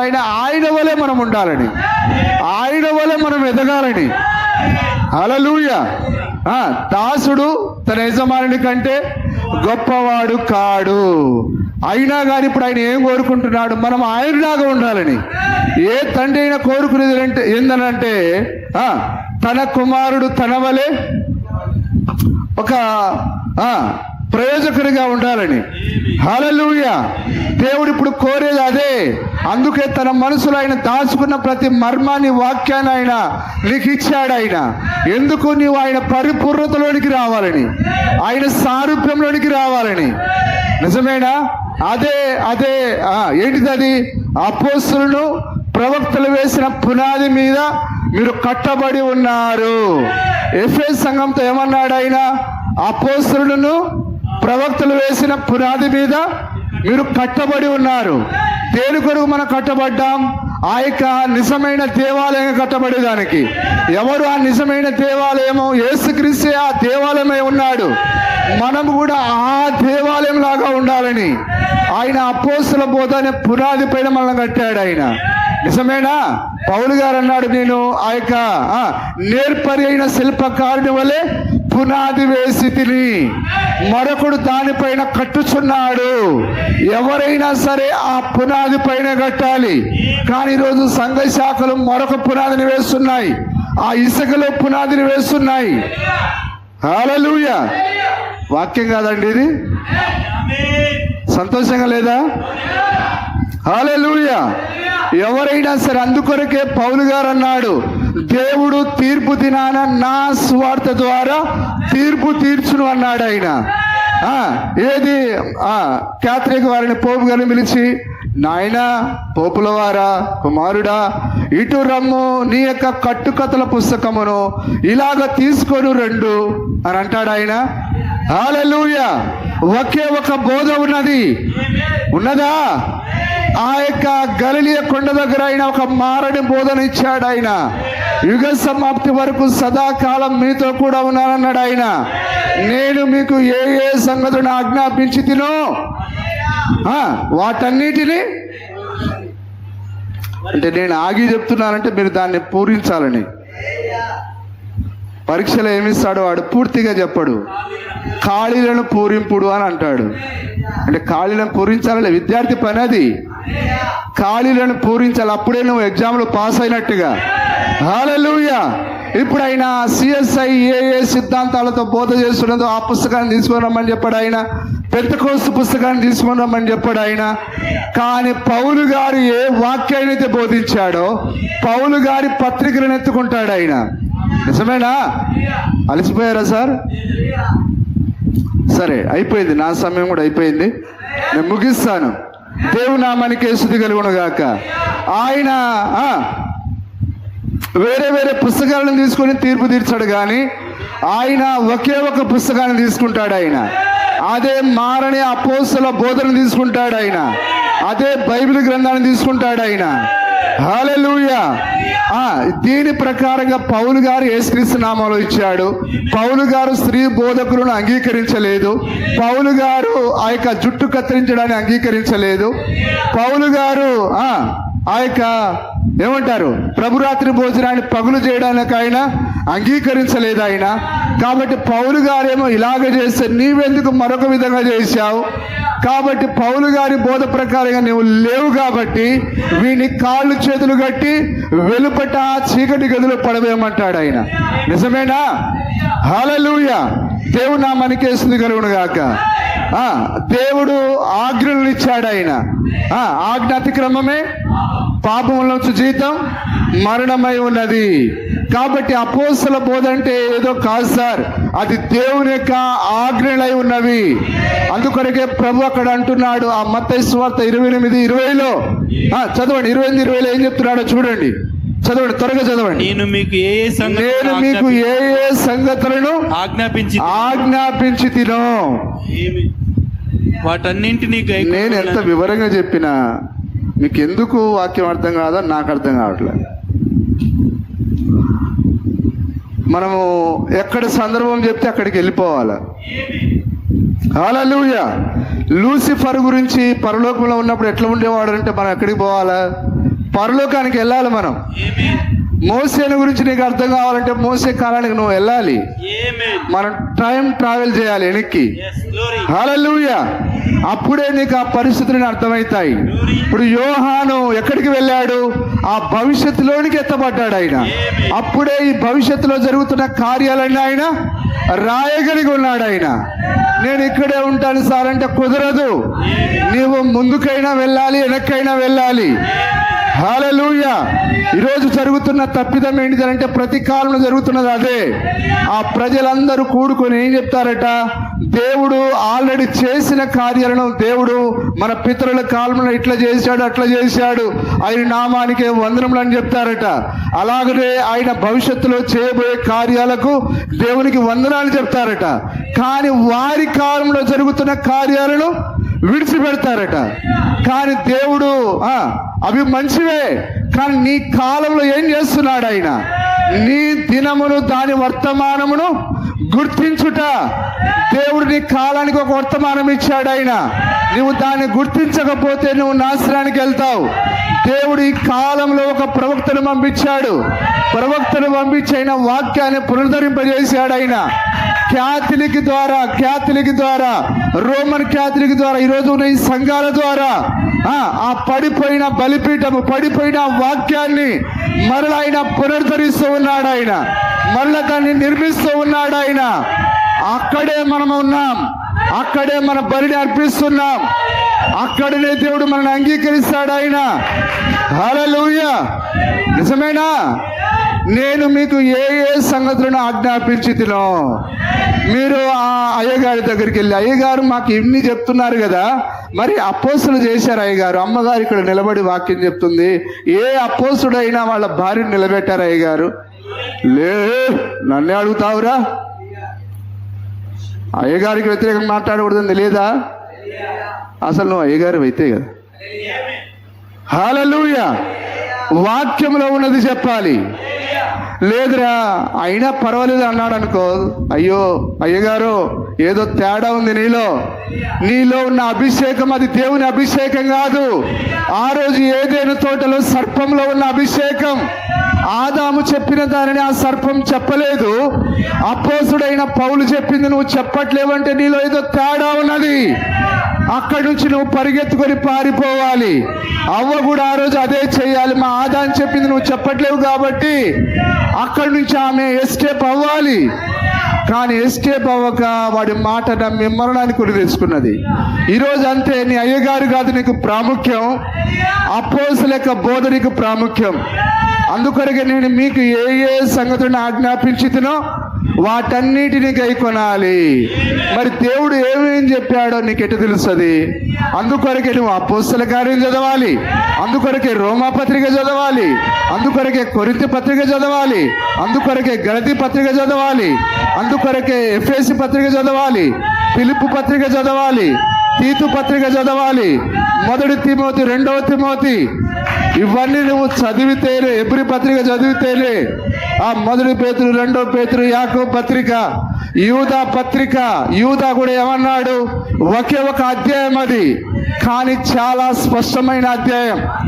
ప్రియులారా, మనకందరికి కలిగేడు రక్షణ గురించి మీకు చెప్పవలనని విశేష ప్రయత్నం పడుచుండగా పరిశుద్ధులకు ఒక్కసారే అప్పగింపబడిన బోధ నిమిత్తము మీరు పోరాడవలనని. ఎవరు? పరిశుద్ధులకు ఒక్కసారే బోధ అప్పగించబడింది. ఎవరు ఆ పరిశుద్ధులు? 12 మంది అపోస్తలులు. అందుకొరకే పత్రికలన్నీ పౌలు గారు ఎవరికి రాశాడు? ఆయన దగ్గర ఎవరైతే బాప్టిజం పొందారో, ఆయన వర్తమానం ద్వారా ఎవరైతే సంఘంగా కూడుకున్నారో వారికే రాశాడు ఆయన. ఎఫెసులో ఉన్న పరిశుద్ధులకు, ఆ పరిశుద్ధులకు రాసిన పత్రిక పిడి సుందరరావుకు ఎట్లా అర్థమవుతుంది? ఓఫీర్ తాతకు ఎట్లా అర్థమవుతుంది? చెప్పండి, అర్థమవుతుందా? కానీ నీకు నాకు అర్థమవుతున్నది. ఎందుకు ఆ పత్రికలు పరిశుద్ధులకు రాయబడ్డాయి? హల్లెలూయా. ఎందుకు స్త్రీలకు పొట్టి జాకెట్ ధరించకూడదని అర్థం కావట్లేదు అంటే వారు పౌలు గారి పత్రికను చదవలేదు, లేదా పౌలులో ఉన్న అదే అభిషేకం వారు పొందుకోలేదు. మా అత్తగారు పొట్టి జాకెట్లు ఎందుకు వేసుకోవట్లేదు అని అడుగుతుంది. నీ అత్త దేవుడు, కొత్త దేవుడు, అత్త దేవుడు. ఉన్నారు, మామ దేవుడు, బాబాయ్ దేవుడు. కానీ చర్చికి వచ్చి సిస్టర్ మీరు ఏ దేవుడు అంటే యేసు ప్రభు నా దేవుడు అని. మరి అత్త దేవుడు సంగతి ఏంటిది? మరి ముక్కులో బేసర్ ఎందుకు ధరించడం అని అంటే మా పిన్ని, మా ఆడబిడ్డ, పిన్ని దేవుడు, ఆడబిడ్డ దేవుడు. ఇవన్నీ నేను జోక్గా చెప్తున్నానా? వాస్తవమేనా ఇవి? హల్లెలూయా. ప్యాంట్లు ఎవరు వేసుకోవాలి సార్? పురుషులేడా? చీర ఎందుకు కొట్టుకోరు మీరు చెప్పండి? అది స్త్రీల వస్త్రం కాబట్టి. మరి స్త్రీలకు ఎందుకు అర్థం కావట్లే? పంజాబీ డ్రెస్ ఏమంటారు? పురుషుల వస్త్రమేనా? జీన్స్ ఏంటిది? వస్త్రమేనా? కానీ ఈరోజు పొట్టి నిక్కర్లు వేసుకొని పురుషుడేమో పెద్ద పెద్ద బైక్లు వేసుకొని రోడ్ల మీద తిరుగుతున్నాడు. పురుషుని వస్త్రాలేమో స్త్రీలు ధరిస్తున్నారు. వారు వీరయ్యారు, తారుమారైందా? అదే కాలంలో మనం ఉన్నామా? తారుమారు చేసేది ఒకే ఒకడు, వాడే దయ్యమై ఉన్నాడు. ఆ తేడా తారుమారు జరుగుతున్నదనంటే ఆ స్త్రీ పైన దయ్యం ఉన్నదని. ఒకరోజు ఎవరు జోసెఫ్ ప్రవక్త యొక్క కుమారుడు, ఆయన ఏమిన్నాడంటే పురుషుల వస్త్రాలు ధరించే ఆ స్త్రీలందరూ మంత్రగత్తారని చర్చిలో చెప్పాడు ఆయన. ఒకరోజు ఆయన పక్క ఇంటికి ఆడుకుంటూ పోయి, సిస్టర్ మా డాడీ నిన్ను మంత్రగత్తారు అన్నాడు. ఆయన పోయి ఏది మీ డాడీని తీసుకొని రమ్మనంటే ప్రవక్త అక్కడికి సిస్టర్ నన్ను రమ్మన్నారట. నన్ను నువ్వు మంత్రగత్తెవరు అన్నావట. ఓ సిస్టర్ నిన్ను గురించి కాదు నేను చెప్పింది, నేను చర్చిలో చెప్పాను. హల్లెలూయా. వారికి ఏమర్థమైంది? ఇట్లాంటి బట్టలు ధరించే వాళ్ళు ఎవరైనా సరే మంత్రగత్తెలు. హల్లెలూయా. దేవుని నామానికే మహిమ కలుగును గాక. ఇప్పుడు ఆ రోజు ప్రవక్త మంత్రగత్తెలు అంటే ఈరోజు కూడా అదేనా? ఇట్లాంటివి చెప్పాలంటే ధైర్యం కావాలి సార్. అందరూ చెప్పరు ఇది. దేవుని నామానికి స్తుతి కలుగును గాక. నాకు ఎంతమంది చర్చికి వస్తారనేది ప్రాముఖ్యం కాదు, ఎంతమంది వాక్యాన్ని పట్టుకుంటారనేది ప్రాముఖ్యం. మందను ఏం చేసుకుంటాం సార్? మంద పెరిగే కొద్దీ పెంట ఎక్కువ అవుతుందట. మళ్ళీ ఆ రోజు ఊడవాల పెంటనెత్తాల నాకెందుకు? హల్లెలూయా. మేమిద్దరం మాకిద్దరు. ఇప్పుడు ఏంటి సార్ ఇది నడుస్తున్నది? చిన్న కుటుంబం, చింతలేని కుటుంబం. పెద్ద ఫ్యామిలీతో పెద్ద సమస్యలు వస్తాయి. చిన్న కుటుంబం చెప్పండి, చింతలేని కుటుంబం. ఇప్పుడు మనం చింతలేని కుటుంబంలో మనం ఉన్నాం. హల్లెలూయా. సరే, వాక్యాన్ని గౌరవించి అయ్యా మీరు చెప్పింది అక్షరాల బైబిల్లో ఉంది, నేను దీన్ని స్వీకరిస్తానంటే వెల్కమ్, ఆల్వేస్ వెల్కమ్. దేవుడు మిమ్మల్ని దీవిస్తాడు. నీ చర్చి కాకపోతే పంజాబీ డ్రెస్సులు వేసుకునే అనుమతించే చర్చి పోతారంటే పో, తగలడు, నాకేంటిది బాధ? హల్లెలూయా. దేవుడైతే నేను పరలోకానికి రానియాడు. ఆ ఏగారేమో చర్చికి రాణిస్తాడేమో కానీ దేవుడు తన మాటను మార్చడు. ఆయన స్త్రీ పురుష వేషం ధరించకూడదు, పురుషుడు. హల్లెలూయా. ఆ యొక్క జంక్షన్ల దగ్గర ఆ చెక్కగాళ్ళు చీర కట్టుకొని, ఏంటిది అంత దౌర్భాగ్యం? డబ్బుల కొరకు నీవు ఆడంగి వానిగా మారాల్సిన అవసరం ఉందా?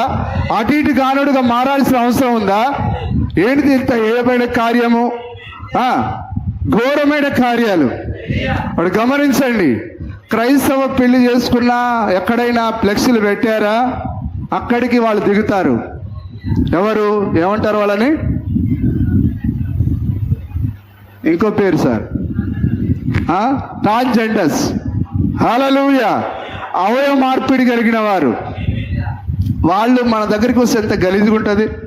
అందుకే పెళ్లి చేసేటప్పుడు మా ఫోటో మేమిద్దరం ఇట్లా స్టైల్గా ఒకరి చేతులు ఒకరు పట్టుకొని దిగుతామంటే వాళ్ళు దిగుతారు. అది దిగాలంటే దిగండి. కానీ ఏ ఫ్లెక్సీ లేకుండా మీరు పెళ్లి చేసుకున్నారా, అక్కడికి గలీజ్ రాకుండా ఉంటుంది. ఇప్పుడే మీ బ్యాచ్ వాళ్ళు ఇక్కడికి వచ్చిపోయారు, మీరు ఎట్లా వచ్చారంటే వెంటనే గ్రూప్ ఓపెన్ చేశారట. ఓకే, మా బ్యాచ్ వాళ్ళు వచ్చారు, చూసారా వాళ్ళు ఎంత అప్డేట్ అయ్యారో. కానీ మన చర్చిలో ఏం జరుగుతుందో మనకు తెలియట్లే. ప్రార్థన జరుగుతున్నదా? ఏం జరుగుతున్నది? హల్లెలూయా. ఉదాహరణకు నేను అంటాను, ఒకవేళ నువ్వు సంఘ పెద్దవే కావచ్చు, నీవు చర్చికి రాలేదంటే నీ భార్య రాకూడదా? సంఘ పెద్ద చావంగానే ఇక హోల్ ఫ్యామిలీ అంతా మటాష్ ఖతం. రాహుల్ గాంధీ చెప్పినట్టుగా ఖతం, బాయ్ బాయ్, టాటా, అయిపోయినట్టేనా? ఇక ఏం రాకపోతే నువ్వు రాలేవా? పురుషుడు రాకపోతే స్త్రీలు చర్చికే రారట. హల్లెలూయా. చూడండి, వర్తమానంలో ఉండే తల్లిదండ్రులు సిగ్గుపడాల. విక్టర్ గురించి మనం తప్పకుండా సాక్ష్యం చెప్పాలి. అతని తల్లి కానీ తండ్రి కానీ వాడి సహోదరు కానీ అస్సలు ఆయనను సపోర్ట్ చేయరు. అయినా కానీ చర్చిలో ఏదైనా పని ఉందనంటే చేలు లేదు, గీలు లేదు, డాక్టర్ లేదు, ఏం లేదు. పాస్టర్ గారు మీరు ఏదైనా పని ఉంటే చెప్పండి, వాటన్నిటిని పక్కన పెడతా అంటాడు ఆయన. అంటే తల్లిదండ్రులు సహకరించకపోతేనే అట్లా ధైర్యంగా ముందుకు వస్తాడు. మరి సహకరించే తల్లిదండ్రుల వర్తమానంలో ఉండి మీరు మీ బిడ్డలను ఏదైనా చర్చిలో పని చేయాలన్నా అని నేర్పిస్తారా? అది లేదు.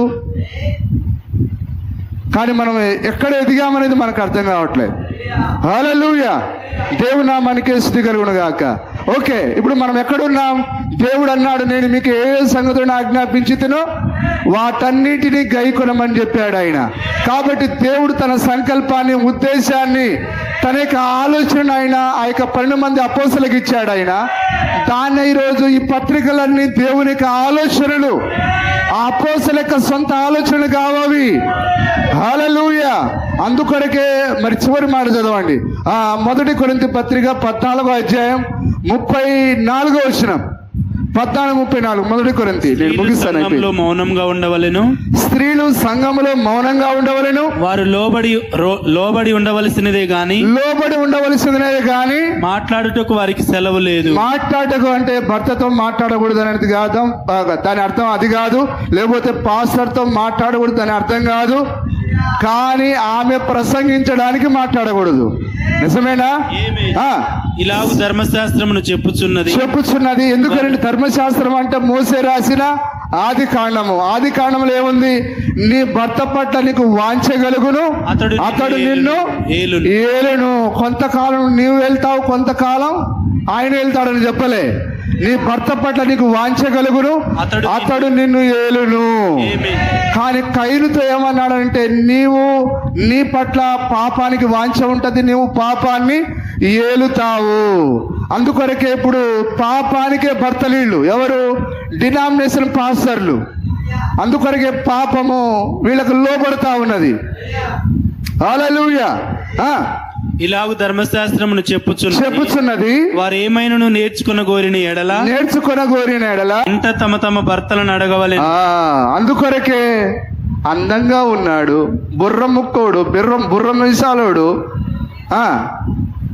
గూనోడు, నచ్చాడు, అట్లాంటి వాడిని కాదు పెళ్లి చేసుకునేది. వాక్యం తెలిసిన వాడిని పెళ్లి చేసుకోవాలి. నా కళ్ళు చెబుతున్నాయి ఆయనను ప్రేమించాలంటే ప్రేమించు, పో, నాశనాన్ని పో. ఈ కళ్ళు ఎటు చెప్తే అట్ట వినేదానికి కాదు వర్తమానం. హల్లెలూయా. ఆ యొక్క చక్కని రిబ్కావలెను ఉండాలి. దేవుడు నీ కొరకు ఆయన ఏర్పరిచిన ఆ జతను పంపించేంత వరకు నీవు ప్రార్థనలో ఉండాలి. పెళ్ళిళ్ళు ఏదో దాని ఏమంటారు, మోర్లోనో, డిమార్ట్లోనో, చెన్నై షాపింగ్ మాల్లోనో, కాలేజీల్లోనో కాదు పెళ్లి నిర్ణయించబడేది. పెళ్లిళ్ళు ఎక్కడ నిర్ణయించబడాలి? మోకాళ్ళ పైన నిర్ణయించబడాలి. హల్లెలూయా. ఒకడు ఎక్కడ మోర్లో సెలెక్ట్ చేసుకున్నాడు, హోల్ ఫ్యామిలీ నాశనం చేశాడు. నిజమేనా సార్? నాతో మీరు అగ్రి అవుతారా? హల్లెలూయా. ఒక్క ఐడియా మీ జీవితాన్ని మార్చేస్తుంది. ఒక్క పెళ్లి మీ హోల్ ఫ్యామిలీనే పాతాళం నడిపిస్తుంది. అందుకొరకు నేను అంటాను, తొందరపడి ఎర్రగా ఉన్నాడు, మాటకారి, లేకపోతే జిమ్ము బాడీ అట్టని సెలెక్ట్ చేసుకున్నావా, నిన్ను కూడా జిమ్ముకు తీసుకెళ్తాడు. ఆడి నుంచి పాతాళానికి వెళ్తారు మీరు. కాబట్టి ఒక దీనుడు, వాక్యాన్ని యథార్థంగా నమ్మేవాడు. హల్లెలూయా. ఇప్పుడు శామ్యూల్ అన్నా నాకు ఇష్టమే, అక్షయన నేను వాళ్ళని ప్రేమిస్తాను. ఎందుకనంటే వారు చక్కని దేవుడు అనుగ్రహించిన బిడ్డలు, వారు చక్కగా వాక్యంలో ఎదగాలనేది నా ఆశ. అలాగా వారు వాక్యాన్ని పట్టుకున్నారా, వారికంటే దీవించబడిన వారు ఇంకెవరు ఉండరు, వారికి సాటి అయిన వారు ఇంకొకరు రారు. హల్లెలూయా. మరి వాళ్ళకు నేను పెళ్లి చేయాలంటే, నేను సంబంధం చూడాలంటే వాళ్ళు చక్కగా వాక్యంలో ఉండాలి. ఏ యవ్వనస్తుడైనా సరే వాక్యంలో ఉండాలి. మరి మీ బిడ్డలను మీరు వాక్యం దగ్గర తీసుకొని రావట్లేదు. రేపు వాళ్ళ పెళ్లిళ్ళ పరిస్థితి ఏంటిది చెప్పండి? చప్పట్లు కొట్టేదానికి మనకు బిడియం అనేది ఒక దయ్యం, అది ఫ్రీగా ఉండకపోవడం ఒక దయ్యం, అది. హల్లెలూయా. సిగ్గుపడడం అనేది నన్ను గురించి ఎవరు అనుకుంటున్నారు? ఎవరేమనుకుంటారు? నువ్వు ఎట్లాంటి వాడువో మిగతా వాళ్ళు అంతే. నేను ఏ రుచిలో నుంచి తీయబడ్డానో నువ్వు అదే రుచిలో తీయబడ్డావు. అదే మన గురించి ఎవరేం మాట్లాడుకుంటే మాట్లాడుకోనియండి. యేసు ప్రభు గురించే చాలా రకాలుగా మాట్లాడారు. అరే పేతురు, ఈ గ్రామంలో ముందు పోయిరారా, ఇగో ఫలానా ఆ యెరూషలేం ప్రాంతంలో ఉన్న ఆ ప్రవక్త గురించి ఏమనుకుంటున్నారో అందరూ కబురు చెప్పిన తర్వాత నేను వస్తాను అన్నాడు ఆయన. దునియా ఏదైనా అనుకోనియండి, మనకు సంబంధం లేదు. ఆయన వాక్యం కొరకు నిర్ణయించబడ్డాడు. నీవు ఆరాధికుడివి, చప్పట్లు కొట్టేదాన్ని నిర్ణయించబడ్డావు. ఈ యొక్క నోటి ద్వారా జీవ ఫలాలు నీవు దేవుని స్తుతించాలి. ఆ నోటిని దేవుని కొరకు వాడాలి. చప్పట్లు కొట్టవు, నోటిని పెదాలను నీవు కదిలించవు, నీ కాళ్ళు చేతులు ఆడవు. నువ్వు శవానివా? ప్రాణమున్న శవానివా?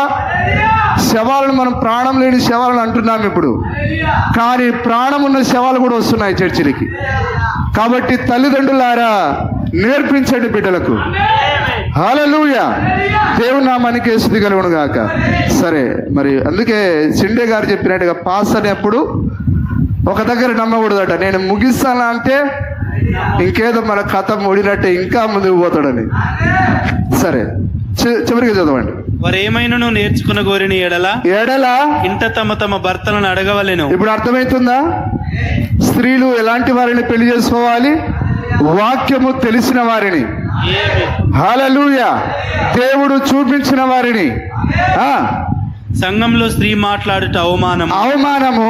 దేవుని వాక్యం మీ యొద్ద నుండి బయలువెళ్ళినా. చెప్పండి, దేవుడు ఏదైనా తోటలో ఆదాముకి ఇచ్చాడా, అవ్వకి ఇచ్చాడా? ఆదాముకి ఇచ్చాడు. ఆయన పౌలు గారు ఎక్కడి నుంచి మాట్లాడుతున్నాడు?